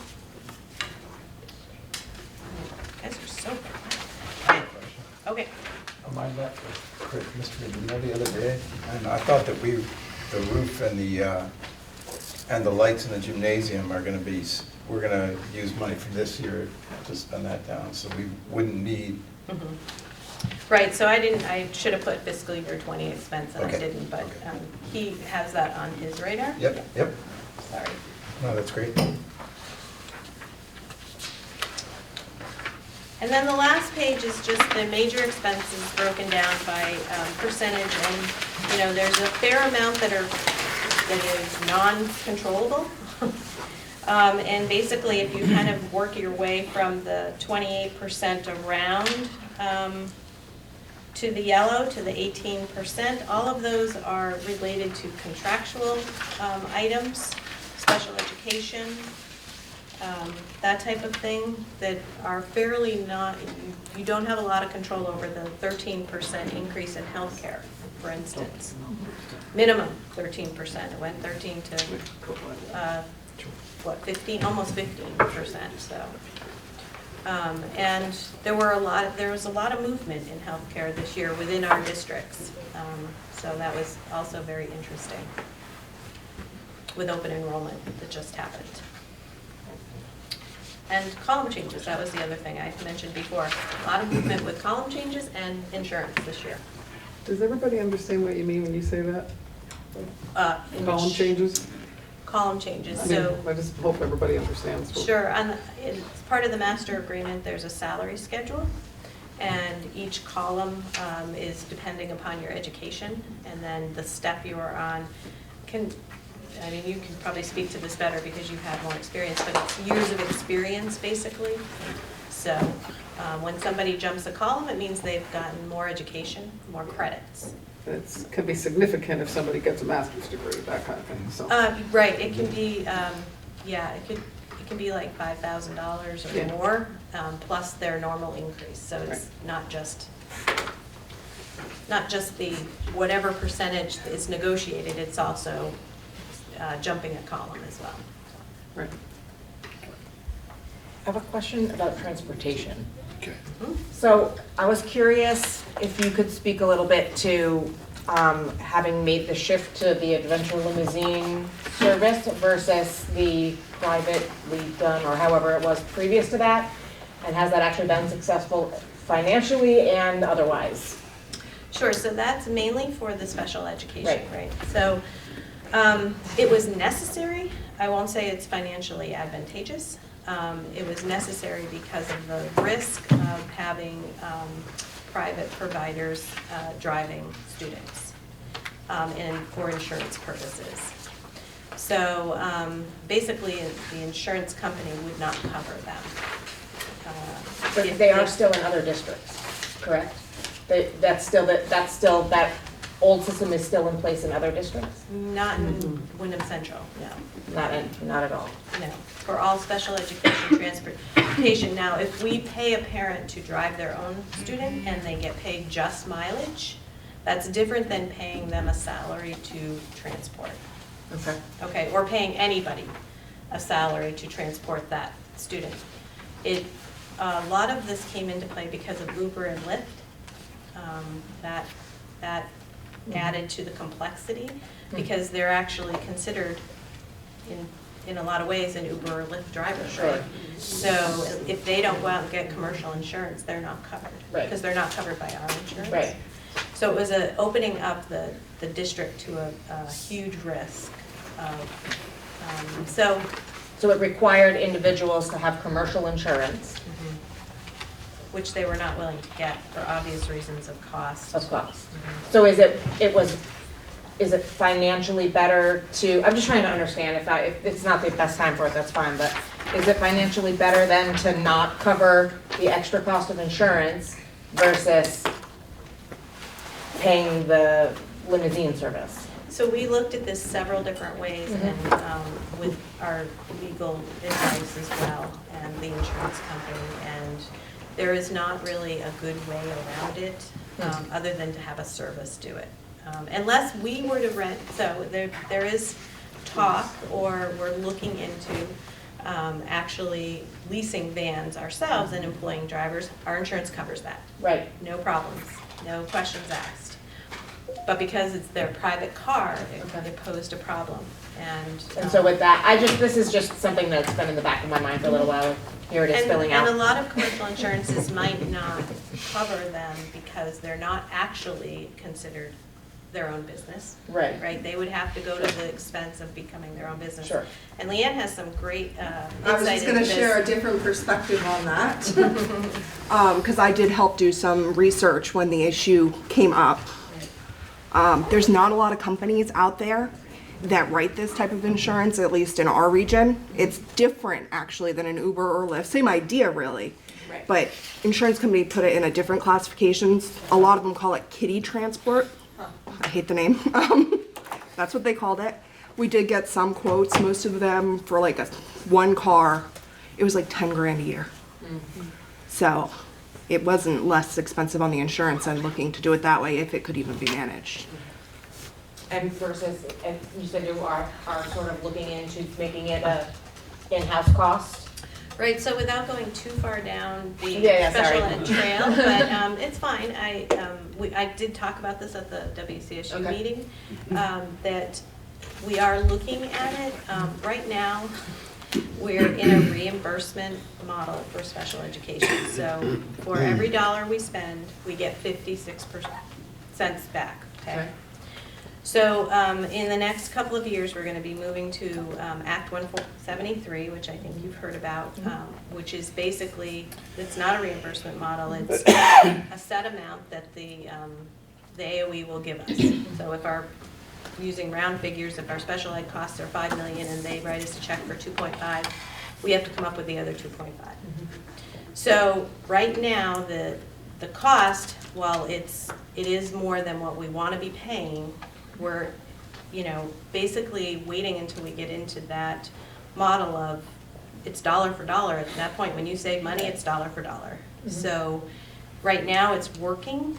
Adventure Taxi has been extremely responsive to our needs, and they manage it as well. So I'm sure you can imagine that it's, the calls at 5 in the morning. Sure. My kid's sick, don't come pick them up, that type of thing.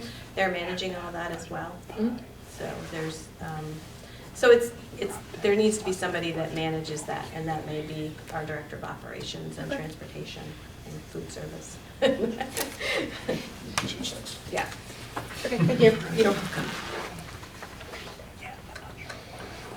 Go ahead, Al.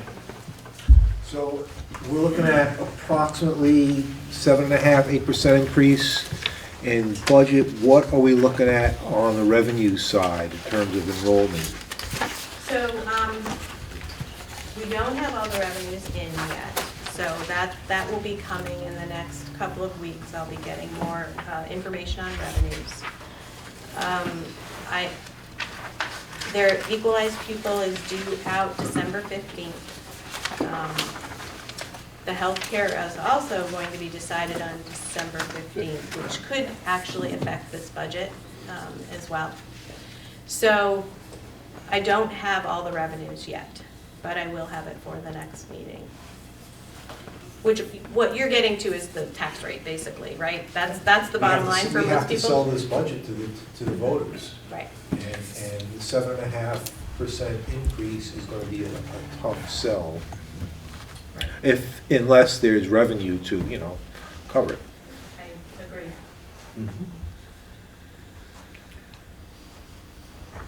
More board questions? Thoughts?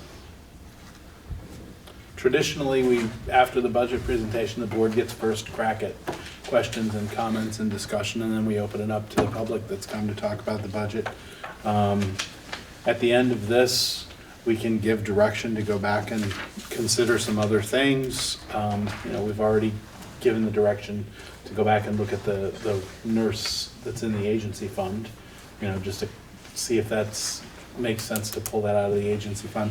If there are other things that we want to have the administration task the administration with for the next meeting, for the next draft that's presented to us, that's what they need to hear. Anything? Well, yeah, I'll say something. If we don't have a corresponding increase of revenue or students or something to show the voters for this increase, we're gonna have to cut something. So you guys might want to start thinking about what you will cut in case we don't get more revenue to cover this. But I'm not gonna, I don't wanna push that because we don't know what the revenue is yet. But be prepared, because if without a corresponding increase in revenue, I don't see how we can present this to the voters. Can I just respond? Sure. I can tell you that I do not believe there will be an increase in revenue. I mean, there are different things that I'm seeing that there are going to be a decrease in revenue. And as declining enrollment continues, there will probably be a decrease in equalized pupils, which is the driver for the tax rate. There's some question as to small schools grant, which is now called the transition grant, was actually reduced down from what they told me it would be for the current year that we're in, but I'm still going back at the AOE on that one. So, and I know that tuition is down at Leland and Gray from kids, students doing early college, and also perhaps going to a different school. So I will tell you without having to come back to another meeting that I don't anticipate there's going to be an increase in revenues that we see in this budget. Then I would like to request that you guys put together a menu of options to present to us at the next meeting that will bring the budget down. Mike? Lori, would it be possible for the next meeting to, you know, on your little one-page summary, to take a look at the enrollment and put, you know, year-over-year projected enrollment? You just brought up the declining enrollment. It'd be nice to have a view of that as we're looking at the budget. So that's the task. I'm supposed to write down all the administrative tasks. That's My a- tasks. That year-over-year enrollment prediction is a one-page chart that's published on all kinds of stuff. Yeah. If you just resend that out, that should do. I don't. Well, don't we have actual numbers for this Not yet. year?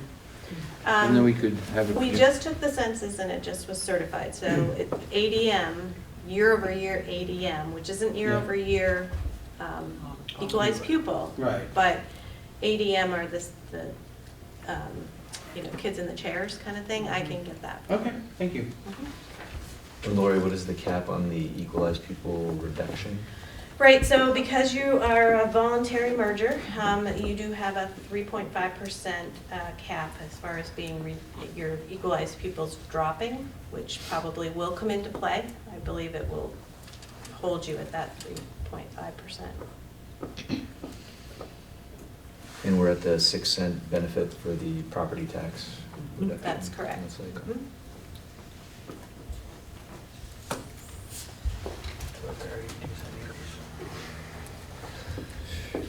Anything else, Captain Board? Hold harmless is still in effect That's the For now? 3.5%. That's the 3.5. For now. Yeah. Right. So there was a request to do something that Howie had. I just want to make sure that I have specifically what you asked for. Yeah, that was just a menu of options to get the budget down to a level funded budget.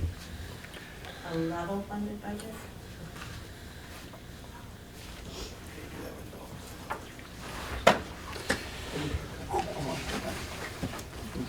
Is that, Sorry, what was the request for?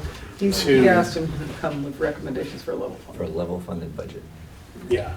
Okay, can you just describe the things that are non-controllable? And Sure. what percentage of the budget they represent? Right, so a level funded budget is actually a reduction of a budget because you have, you know, increases that are going to happen that you do not have control over. The $68,000 increase, which was just actually K through 12, and then you have to add on the 41,000 for pre-K for special ed, is non-controllable, right? So when you're saying a level funded budget, that needs to be cut from somewhere else.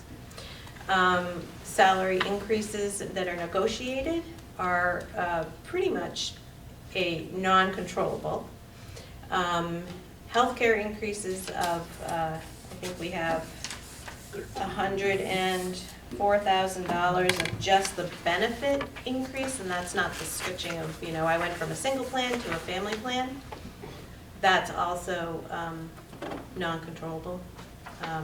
So all of those things mean a budget that is, you know, not really level funded, but below level funded. Does that make sense? Is that what you were looking for, Al? Yeah, I mean, so really what it boils down to at that point is we can tap into building operations again, which is everybody's pet, or administrative costs, or a reduction or force, or lack of increase in force. That's really kind of what it boils down to. So in terms of reduction in force, you know, it would have to be more than 10 FTEs to do that. Well, I mean, we need to present the options to the vote, we need to look at the options. So, you know, the voters are aware that we are looking at this. I mean, our pupil count is going down and costs keep going up.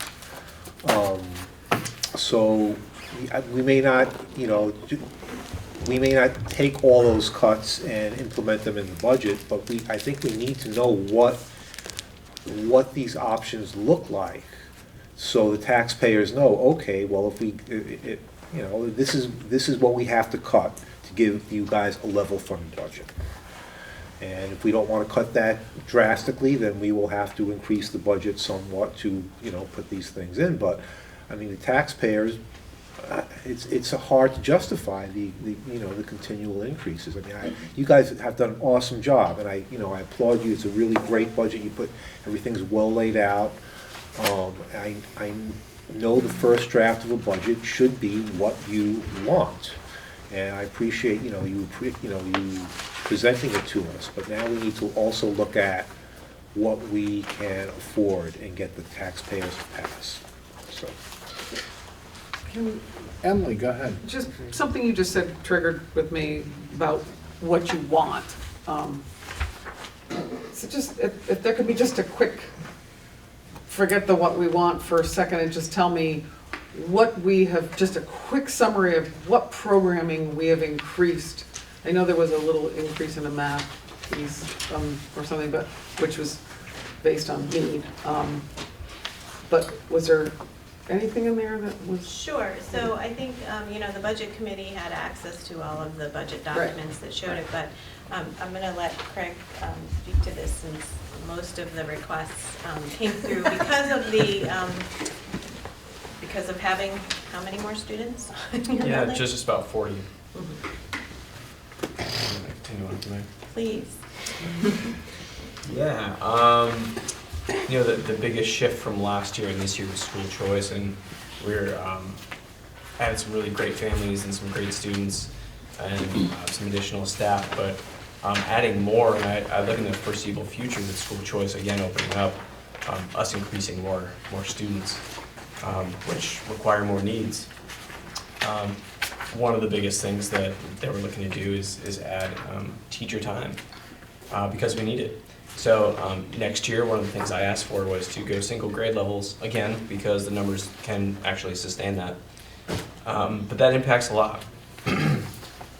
So nursing, guidance, personal development, PE are all things that need to also increase with it. So with increasing numbers being shifted and pre-K students coming into the building and providing early education services for, We also need to take care of them on different ends as well. EQS standards, their health, social emotional learning. So that's kind of the biggest, making sure that the school is clean. So we went from 75 students with a gender of 15 hours to now being at nearly 120. That's a big increase of kids in the lunchroom or walking up and down the halls, and it's just need to get taken care of. So yeah, I'd be happy to answer any questions beyond that. I have a question. Go ahead. Out of curiosity, did Jamaica lose some of those things, so this was not like a Right. straight jump? I was Okay. just going to Thank respond to you. that as well. So, yes, in some cases, the teaching position moved from Jamaica to, so that was not an increase for you. That's not reflected in here. The custodial, that's a shift as well. There's a piece of that coming to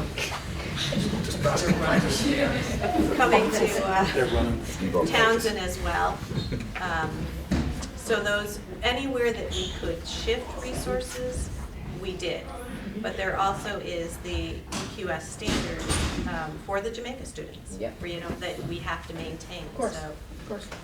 you can't, you know, cut all of PE out of Jamaica because all the kids are in Townsend now, you know, or most of the kids are in Townsend.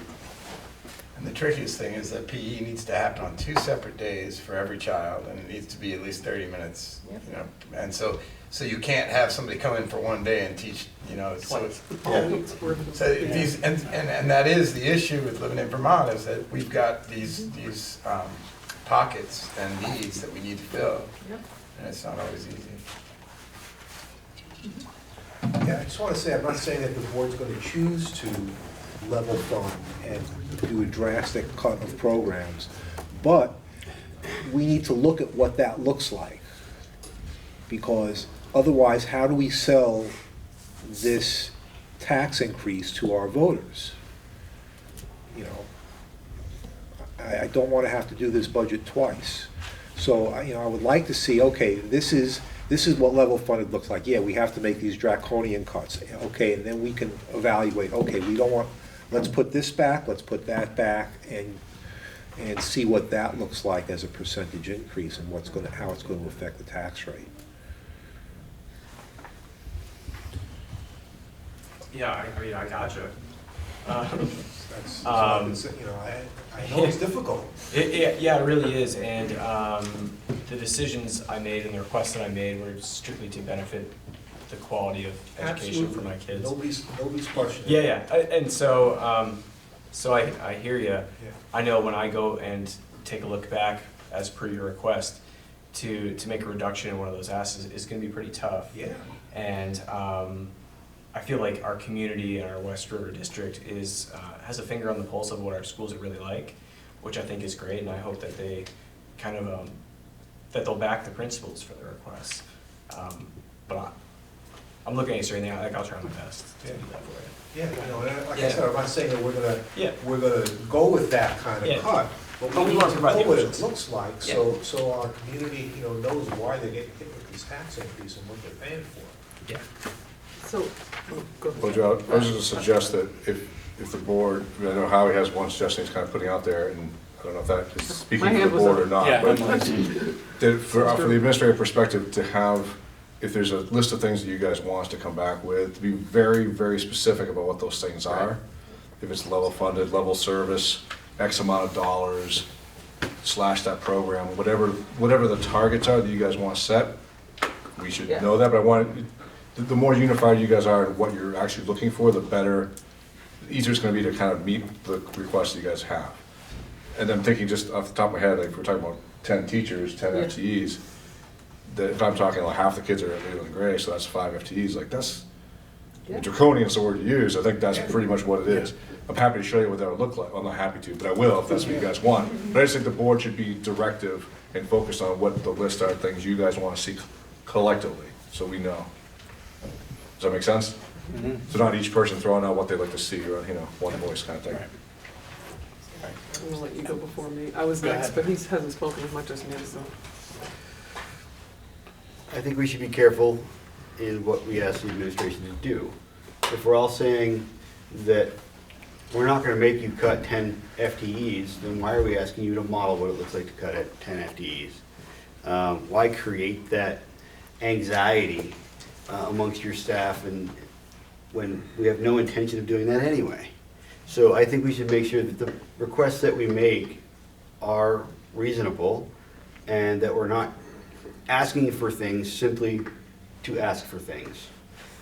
Because we could play that game for the next 6 months and just cause nothing but trouble. I've been on this board, Leland Gray's board, and this board long enough that we've been down this road before, where we asked for a whole bunch of different things that we never intended to implement anyway, and it simply causes a room full of people to show up and scream at us because we asked for lots of options that we really had no intention of following through with. So I would agree with what Bob said. Let's give them a clear direction as to what we want to see, as opposed to give us the worst case, the most carnage you can create, and throw it back to us, because that's just ridiculous.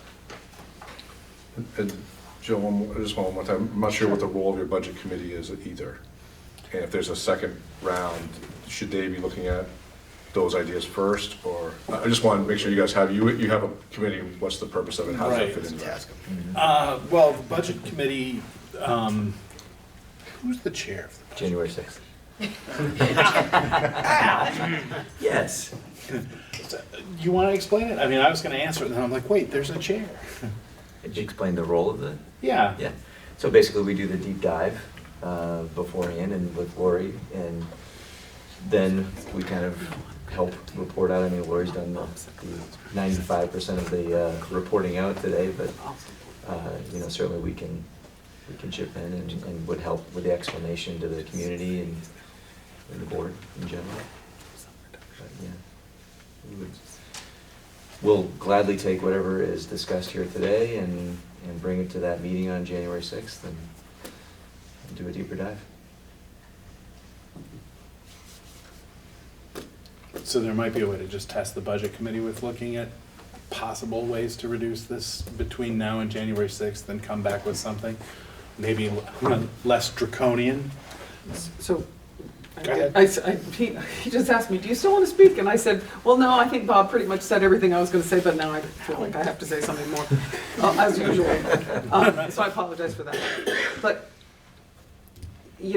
I guess it's hard for me to say to the budget committee, go see where we can cut.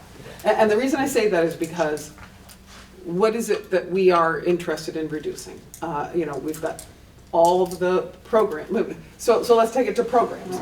I think of it from the Leland Gray perspective, where you can actually say, well, maybe we can eliminate one of the foreign languages, or maybe you can stop doing some of the the elementary level is a little harder to take a program and take away, but that's what we're talking about. That's literally what we're talking about here. I mean, are we as a board going to support reducing the opportunities for our children? Because I don't see us increasing the opportunities for our children in this budget. Not much. And that concerns me. I'm totally in agreement with Howie about the dollars. That's pretty disturbing to me. But I also heard a pretty clear explanation as to why they're here. But our job is to try to make sure that we are educating our students in the best way we possibly can. And I'm not seeing very much of an increase in opportunities for our kids here. So we need to reduce opportunities for our kids if we're going to cut. And so I'm a little concerned about tasking and maybe it's not just for kids. We can say we're not going to do something in the buildings again. We've done this plenty of times before, and we're not the only school district doing this, because all over the state we've been seeing the results of deferred maintenance. But I'm just trying to put a face on it, what it means. It's a really challenging time, and the harder questions come out when we get deeper into these conversations, and that is it costs a lot to educate kids in small schools, and we value our local schools. So I know there was a time, and Bill's not here to speak to it, but he came to us with a different proposal on how we could save money by reconfiguring our students, the levels of students in schools, so pre-K 1-2 in one school, 3-4 in another. I mean, are we ready as a board to have those kinds of conversations again? Because I actually really believe that if we can keep our small schools open, we should, but if we can't support the education that is in this budget for our kids, that are not increasing opportunities, but that are preserving the opportunities that we have valued in that thing we're going to vote on at our next meeting, all of our values, we've got some tough conversations to have, and they go a lot farther than asking the budget committee to come to us and say, here's a way we can cut 1 or 2% out of the budget. That's just my perspective, and it's a really tough conversation for us to have. So, Mike? But this is the first pass of the budget, right? So if my memory's correct, last year's first pass was looking at almost a 10% increase. What we actually got to was something around 5, right? So I think it is reasonable, and Emily just kind of touched on it, to say, maybe we task the administration with, find us a way to, save 2% and what that would look like, as opposed to, trying to level fund or whatever. Like, I know this is a first pass, it's expected to be high, and then it whittles down. So how do we take it from 10,000 feet to 5,000 feet view?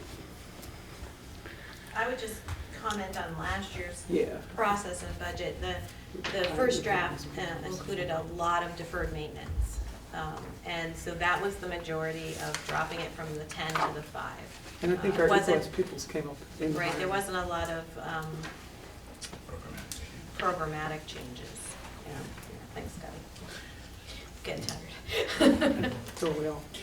No, but So last year's resolution was a little easier than this year's resolution would be, because we haven't built in that maintenance. There's 150. Right. And if we took out the 150, that wouldn't be the 2% to get us from, that wouldn't be the 2%. We'd still be looking at, what opportunities are we going to remove? Well, I guess the concern is, like, a lot of people voted for consolidation with the premise that it was gonna save money. I have a kid in the school. I don't wanna see the programmatic cuts either. I want my son and every student in this district to have the best education they can. So, I'm just trying to bridge the gap. But the merger, the merger was supposed to increase opportunity, not necessarily save money. There were incentives, and we're supposed to, if we can find a way to save money, which goes back to Emily's point about, as we start to look at this, there are some really hard conversations that we as a board and the public need to actually have. There's no way to continue doing everything in every school and somehow have it magically cost less. You either do less or you do it in less places, and those are really difficult conversations to have. They are. But we need to, but we're starting to have one now, whether we do less for the students, and this, hopefully we can have this conversation and see where it goes. For the short term, in terms of direction, because we're not going to have the conversation about what we're going to do. We're not going to have that. That's going to be a long conversation with the public and the board, where we go. For the short term, in terms of direction, I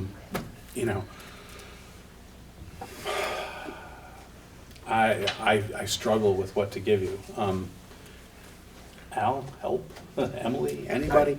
I actually think that Mike's suggestion was Of 2%? fairly reasonable to look at 2%. We could look at things like, what assumption of special education did we assume? Too high? I think there's some things on the margin we could probably take a look at that might account for 2%. I just need to point out that, after all these incentives go away and the hold harmless and all that goes away, we're all gonna get racked with one big tax increase. Or we're going to have the hard conversation and we're going to do something different. Well, that's why you need to look at it now. You can't just keep bumping the budget up another million every year.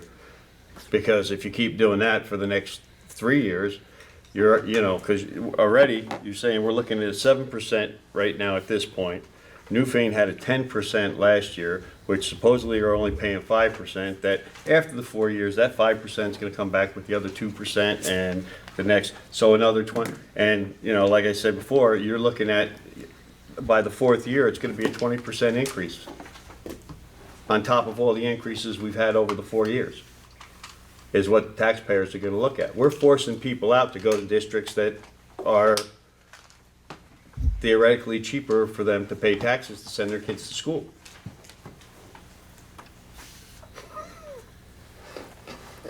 It's the, people can't afford the taxes. Can't afford the taxes, they move out. When they move out, they take their kids with them. Declining enrollment.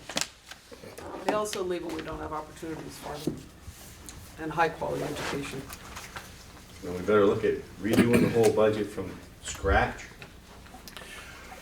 Rick, did you have a comment? Can I lighten the atmosphere a Oh, little bit? I'll give you a way, I'm gonna play okay boomer here. I'll give you a way to reduce that cost increase by half. Right away, one line item. Get rid of technology services. That's 50% of your increase gone. See? Got it? Okay, Okay. I mean, now, what do they do to teach, right? I mean, It's just my favorite hashtag right now. Just gotta say. I love it. Thank you. But I like it. So, will of the board 2%, as suggested by Mike and Al, Or whatever they. or something else, or whatever, you know, shoot for 2, come up with your best. The budget committee will meet and we'll have a group cry. So we need to meet before the 6th. Do the 1.9. Yeah. We need to fit in. Al, do the 1.9. 1.9, yeah. Okay, we'll set something up. Did anybody out there, other than Rick, have something they wanted to add to the budget discussions? Okay, are we good? So it's let's We be can- clear on the 2%. Closest we can come to 2. 2%, Work with the budget committee, we got you. okay. Okay? Okay. Moving right along. Thank you all.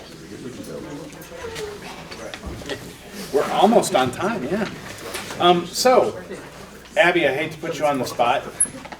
There was nothing written. Anything you want to share with the board?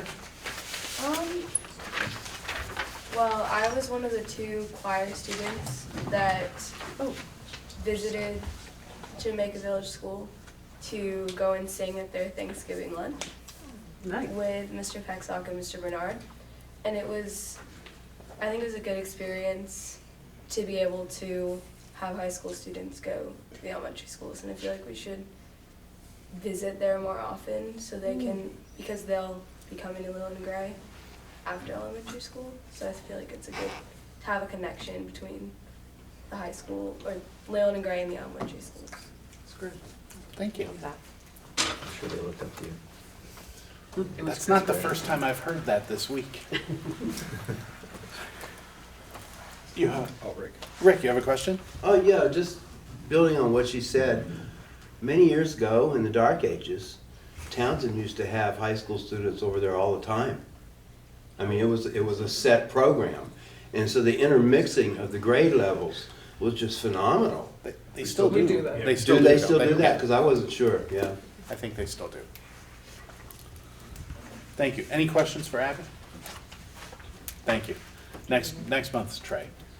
If he doesn't show up, we'll call him. Okay. With regard to the other reports, those are all in your packet. Does anybody have any questions that they wanted to ask any of the principals? Or I guess it wouldn't be fair to ask Lori all the bill questions from the cabinet report. So I have a question, or I have a statement to make, actually. When this was copied, it looks like the first page and the last page of my report are there, but I think that there were 3 pages in between that are not in there. I think And I we would got. be happy to send that to you, and I'd really like to send it to you because it represents a lot of work. Wasn't it in the? It came I in think the was email. in the- It didn't come in. I It didn't was that's handed to wonderful, us that's tonight. wonderful. Yeah, I that's didn't fine. read it in here, I read it in here, and I'm pretty sure that was all in there. Yeah.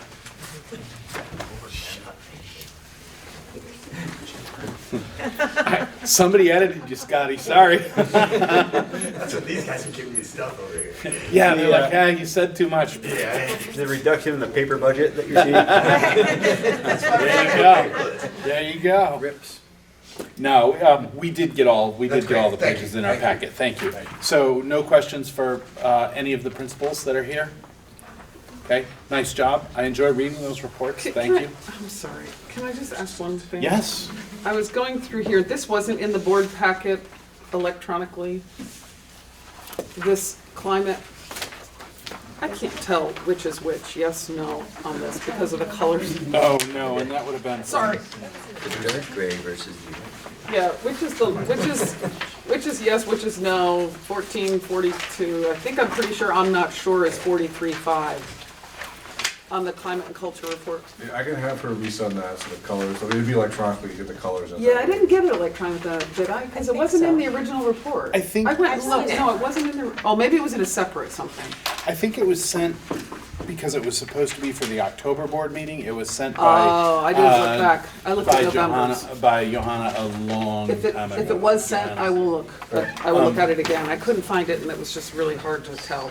There was really no difference. I can tell you that the student council spent a day in having a retreat going into that data from the student survey. Yeah, it was important. And they spent a lot of time going through not the charts and the graphs, but the actual raw data with all the Good. textual that people can submit things.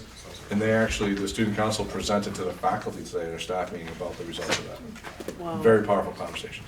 Wow. That's great. Yeah. That's really important because it Good was, stuff. this was good. Thank you. Yes, Al? Just one thing, and I don't know if this could be input throughout, but I think it's important to kind of reflect on new programs, like at a school. And obviously, we're gonna get a report in, I think it's January, February, on the food program. But just if there's anything that can be put in anecdotally, or how it's going, just kind of a little feedback as we go along. About food specifically? Yeah, just anything new in particular, food programs. Trying to think of some other things that are new. The climate, we'd asked about climate, and you already do that, so something like that, specific to any new programs. Can I make a suggestion? Maybe we would talk about our new academic support team and their work. We could talk about our professional development this year, that we're really focused on trauma, transformation, and on keys to literacy, our literacy program. Yeah, that'd be great. Any changes like that, yeah. Okay. No more questions? Thank you, all. We have winter activities update on there. I'm not sure, is there one? I'm sorry, what? Winter activities update? I thought that kind of got resolved. No, Yeah, I thought we I think voted to when fund Lori it. was not here, you guys told us to spend the money. Yep. I Right. think that's what I was We told did. today, that you were going to do. Okay, so there is no But not, I will mention that at the time of that conversation, it was raised by someone, I forget if it was Al or Drew, but I'm thinking it was over there somewhere, that the question of whether or not these things were valued, to what extent do we value something, should it be part of the budget, should it be funded?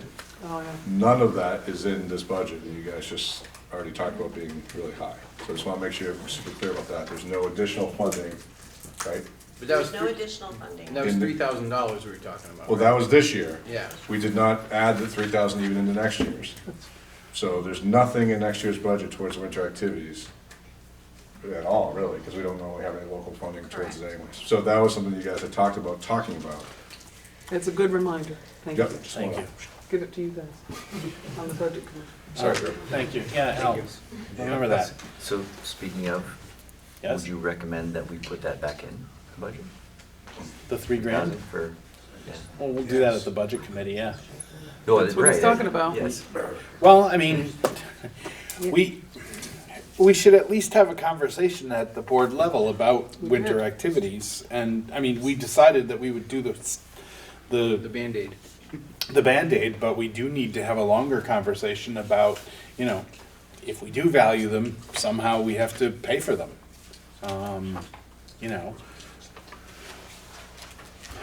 So, I mean, I think we can have that at the next meeting and decide whether we want to put it back in or not.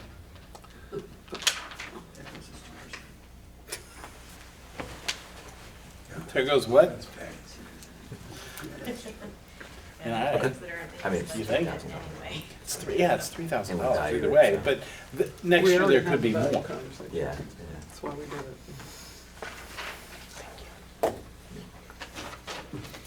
all right. Okay. All right. Next thing was we had the pre-K inquiry from the Newbrook Parent Action PAC. I can't remember what. Principal.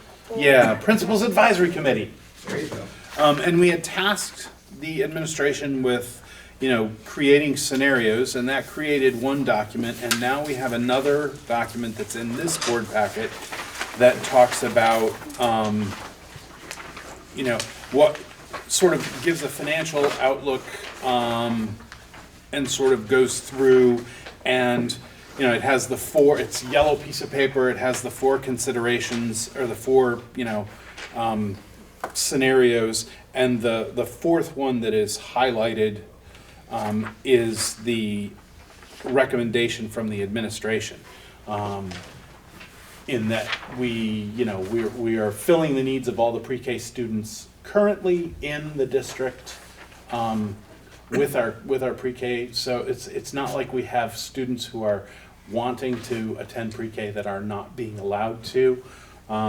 So wait until April 2020 and then make whatever adjustments to the pre-K program we need to make, was the administrative recommendation. So the, it's sort of, anything else, we don't really have a problem yet, but we have some solutions that are presenting themselves. Lindsay, go ahead. I just, seeing as there's lots of Timpson Hill people here, I thought maybe now one of you might want to read your letter that you sent to us earlier, because it didn't get read in full, and it relates to this specifically. Well, our policy is to not read letters in Do full you want to just anymore. stand up and talk about it and not read a letter? You There guys you could go. do that too. Yeah. So my name's Rebecca McCullough. I'm the director at Timpson Hill Preschool. And the letter that we sent to the board members was actually drafted from our board. But just expressing a concern and the thought about adding another pre-K option 5 minutes up the road from us. This year, adding the additional classroom at Townsend has hurt our enrollment. I have actually spoken with the director at Sunny Lane in Brookline. It has actually hurt her enrollment too. So my concern would be that if another classroom were added, and as you said, there really kind of number-wise isn't the need for another classroom, that would hurt us even more and eventually could close some of our programs. And so I just wanted to be clear that if that's the intention, then that would be the step towards that direction. And we hope that that's not the intention. So that I think that's why Sandy met with Bill and talked about some possible opportunities to work with the district if there was in fact a need for more students partnering in some way, and we're very flexible and open about what those opportunities could look like. But adding another classroom 5 minutes up the road when we're not full and Sunny Lane isn't full, just to name 2 providers, seems like it's a little bit of overkill. Thank you. I would just add, if I could, Sarah Vangel Townsend, I'm the president of the board at Timpson Hill. I would really urge you all to take a close look at the letter, because we put a lot of financial information in there that I think, especially in light of this conversation that you're having about budget, is very important for the voters on the board to be able to consider. I mean, we did the research, put the numbers together, and really it looks like, providing funding for families throughout the district, speaking of equity, to choose where they could send their children for pre-K could actually be a more affordable budget option for the district when you have so much else to balance and so many other things to consider. So I would ask, I understand that your time is limited, that the budget is a very intense issue. If you would consider reading the letter into the record at the next meeting, because I think it is something important to have on the record and that you have the voters consider. You should have also received a letter from the WISP board, the. We got that. Yes, we entered that into the record, into correspondence. Okay. So I would ask the same be done for our letter so that everybody is aware of that information and hopefully it will inform your budget discussions going forward. Just to respond to your request to read the letter into the record, we, as a board policy, we don't read letters into the record. We receive them, we summarize them, and we post them on the website as correspondence so that they're available for anyone. There are copies available for anyone who comes to the meeting to see them, and you can request one from the central office, I guess, if you wanted. It just saves us from reading lots of correspondence into the record. And I apologize, the letter that your director wrote didn't make it into the record at all because it came to me as a request to edit documents from a person outside of my trusted email group, and I went, no.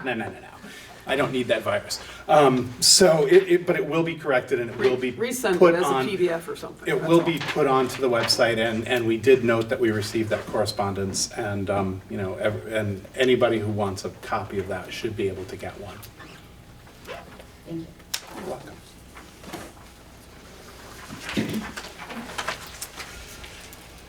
So, any more questions, thoughts on pre-K? I mean, I think as the budget is constructed now, there's one pre-K program running in Townsend, and that's it. There's no staffing in Jamaica, there's no staffing, nor is there any construction in Newbrook.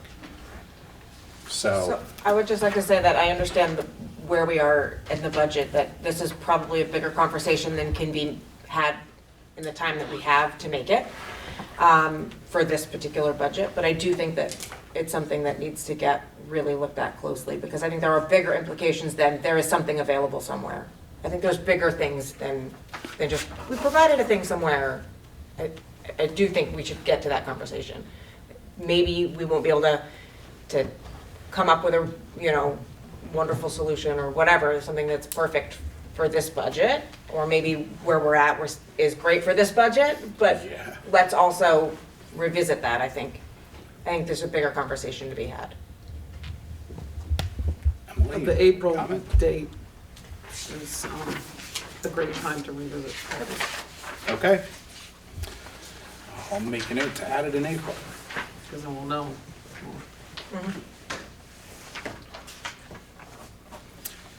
Okay. Anything else? So, it's our favorite part of the meeting, tasking the administration for the next meeting. And I think is there anything to add to the budgetary tasks that we've given the administration? I think we've got everything we need already with you in terms of the budget. There are no tasks associated with anything else, although do find out if the property transfers got, I don't know if you wrote that one down, but find out if the property transfers were recorded in each town for the school districts, please. And of course, the revenue projections. Well, those come when they come, Right. but yeah, we want those. We also really want the healthcare decision. I mean, right now, we're at 85-15. Both sides have said 80-20. So that's a savings for us. But then what do they do with HSA, HRA?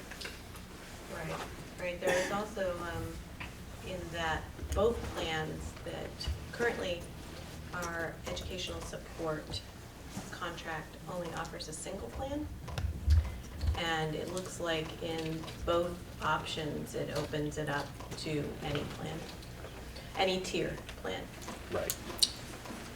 So that would be an increase, mainly in the SU budget through mainly special ed. Okay, anything else administrative? I got one. Sure. I have had a couple of people talk to me about the school calendar and the Veterans Day holiday not being a day off this year. That is a WCSU. Oh, you're right.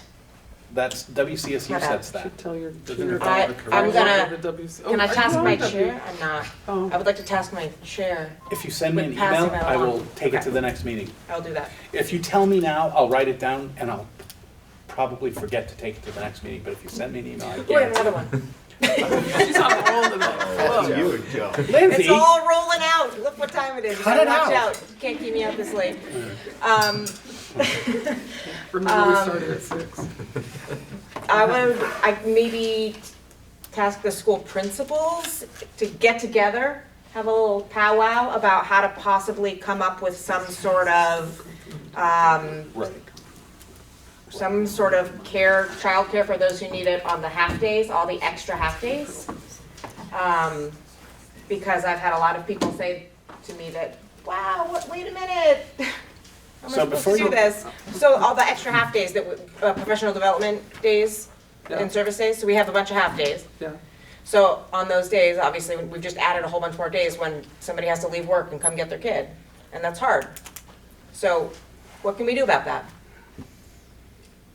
Maybe Nothing if it's outside school hours. maybe a, Laughter program. yeah, laughter program type Some of thing. the LNG students that have to do their community service. Look at all these ideas. Okay, so the administrative tasks come from the board, so if it's the will of the board to have that sort of thing investigated, and, you know, I would add to that, there certainly could be a cost to that. You know, nobody has to volunteer to work to watch somebody else's kids for free. I mean, you know, it's like the high school kids ought to be paid for that. Well, they have Or to do get their community service. hours. Well, but community service is voluntary. Right. They may take some other form of community service. That's true. Who's gonna supervise Who's that? managing that? Yeah, who manages that? You know, there's a lot going on there. Does the board Adults want and to, staff who need to be paid. board want to have that, take on that responsibility, board? I would recommend not to touch that firecracker. I would nominate Lindsay. Well, I'm not in charge, I'm just an idea person. go ahead, Emma. I'm wondering if that's a conversation we should have when we agree on how many half-days we approve. Just because I don't know how to deal with it now. We've already. I don't either. approved them. I'm asking, I'm just asking if that's a better time for us to have a conversation around it. I mean, I got you. yes, I think we should talk about it all at the times. I think it's, I've heard that too, Lindsay, I have. Yeah, Craig, you have Yeah, a suggestion? Not a suggestion, but I just want to thank Lindsay for actually bringing that up. Because as a principal who asked for those days off for his own professional development of the staff, I realize it is a burden. And my staff, myself, get a lot out of it. And I don't want to be like numb with my comment of like, who's going to manage it? Because it really is valid and it's a strain, especially if you have to take time off of work and be paid hourly, and how that affects your monthly income. So I think it's a good thing to think about, and I will try to find some creative ways to maybe address that. You know, we've already sort of got a couple. But I just want to say, like, yeah, thanks, because it's out there and Yeah. it is a thing and we want to be considerate of it. there may not be an awesome solution, but maybe there is. Yeah. You don't until you talk about it, right? Is that a task then? If it, Trish, my Trish had comment something was to if add. if at the WCSU level they set those days, should this? We approved those days. Oh, okay. Some We of them approved are- the some of them Oh, are- with this- PD days oh, sorry, in they're our the overall district, calendar, but the right. overall calendar is WCSU. Sorry, okay. I was thinking that maybe we could ask Laughter, because another issue is that all the staff should be working. You know, we're all busy during those half days, so who is left? And that could be some paras, but we can't require them to work. So, but maybe Laughter could potentially put together a 2-hour, program. We don't have one coming for the next 2 months, right? March. So it's not till March, so we have a little bit of time to think about it. I think that would be a good conversation for our PAC as well, if we're going to be working on the school level to try to solve the problem, because you don't have that problem. It's still a cost to the district, though. You still have to pay the laughter people. That's true. Well, But that's a balancing, right? If the teachers are getting a lot out of it, then it might be a worthwhile cost. Maybe a way to, I How mean, much if are it's you gonna voluntary, some cut that parents budget might by? have a problem with it and don't need 100%. it. Right. So maybe you could do it at one school or something, Right. save staffing. so do we want to make this an administrative task then to, one sec. One sec. Finish my sentence. Do we want to make this an administrative task to, as a board, to ask them to sort of look into this? But all based on what our member of the public has to say. Put her on the spot. Wow. Katie Hazelton from Vega. If you're gonna do a laughter sort of thing, couldn't parents pay for it? And then you don't have that extra cost? It's during the school hours, we can't charge during school hours. It's not. It's It's not. for It's schools not. dismissed, It though. is. It's not, During is the, it? no, I think it is still, Is it? I'll look over there, but I think it's still, anything Right, during because the they pay school. for laughter and pre-K aftercare. Right, I think it's still That could be one of the- considered part of the school day. I do, I think it is. Positive item. Well, that could be something they investigated. Yeah. No harm, no foul. All right, so it is a task for it. then. Yeah. All right. All right, you're done, Lindsay. Zip it. Okay. Other than the, Lori, you have a question, Well, I just thought? wanted to, once we're all done here, I just want to go through them all and make sure I've got them all. So, Okay.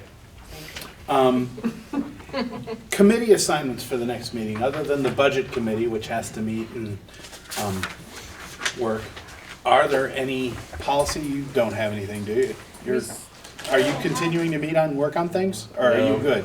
No, I got things are at a standstill right now. I have to sit down and talk to Bill before I schedule another meeting, and we're gonna be looking for a new,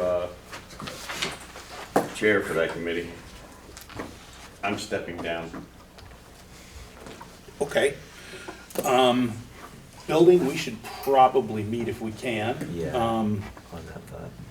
Lori, during our budget meeting, you mentioned something in particular that the building committee should meet about.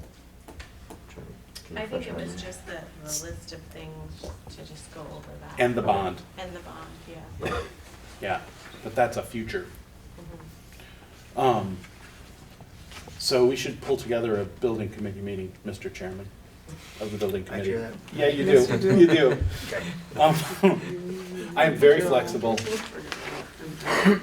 Direct following this meeting. Is there beer? No. If there's beer, I could be talked into it. All right. So the budget committee is going to meet, and the building committee is going to meet before the next meeting. That's it for committees. I'll make a motion to approve the consent agenda. Second. Have the pay. The pay orders are not done because we're meeting a week early. So the pay orders would have to be So pulled. I'm gonna say, I'm gonna approve the, I'm gonna make a motion to approve the consent agenda containing the minutes of 10/21/19 only. Second. Okay. It's been moved and seconded to approve the consent agenda containing the minutes of 10/21/19. All in favor, please say aye. Aye. Opposed? Abstentions? All right, the ayes have it. I'm happy to do pay orders if.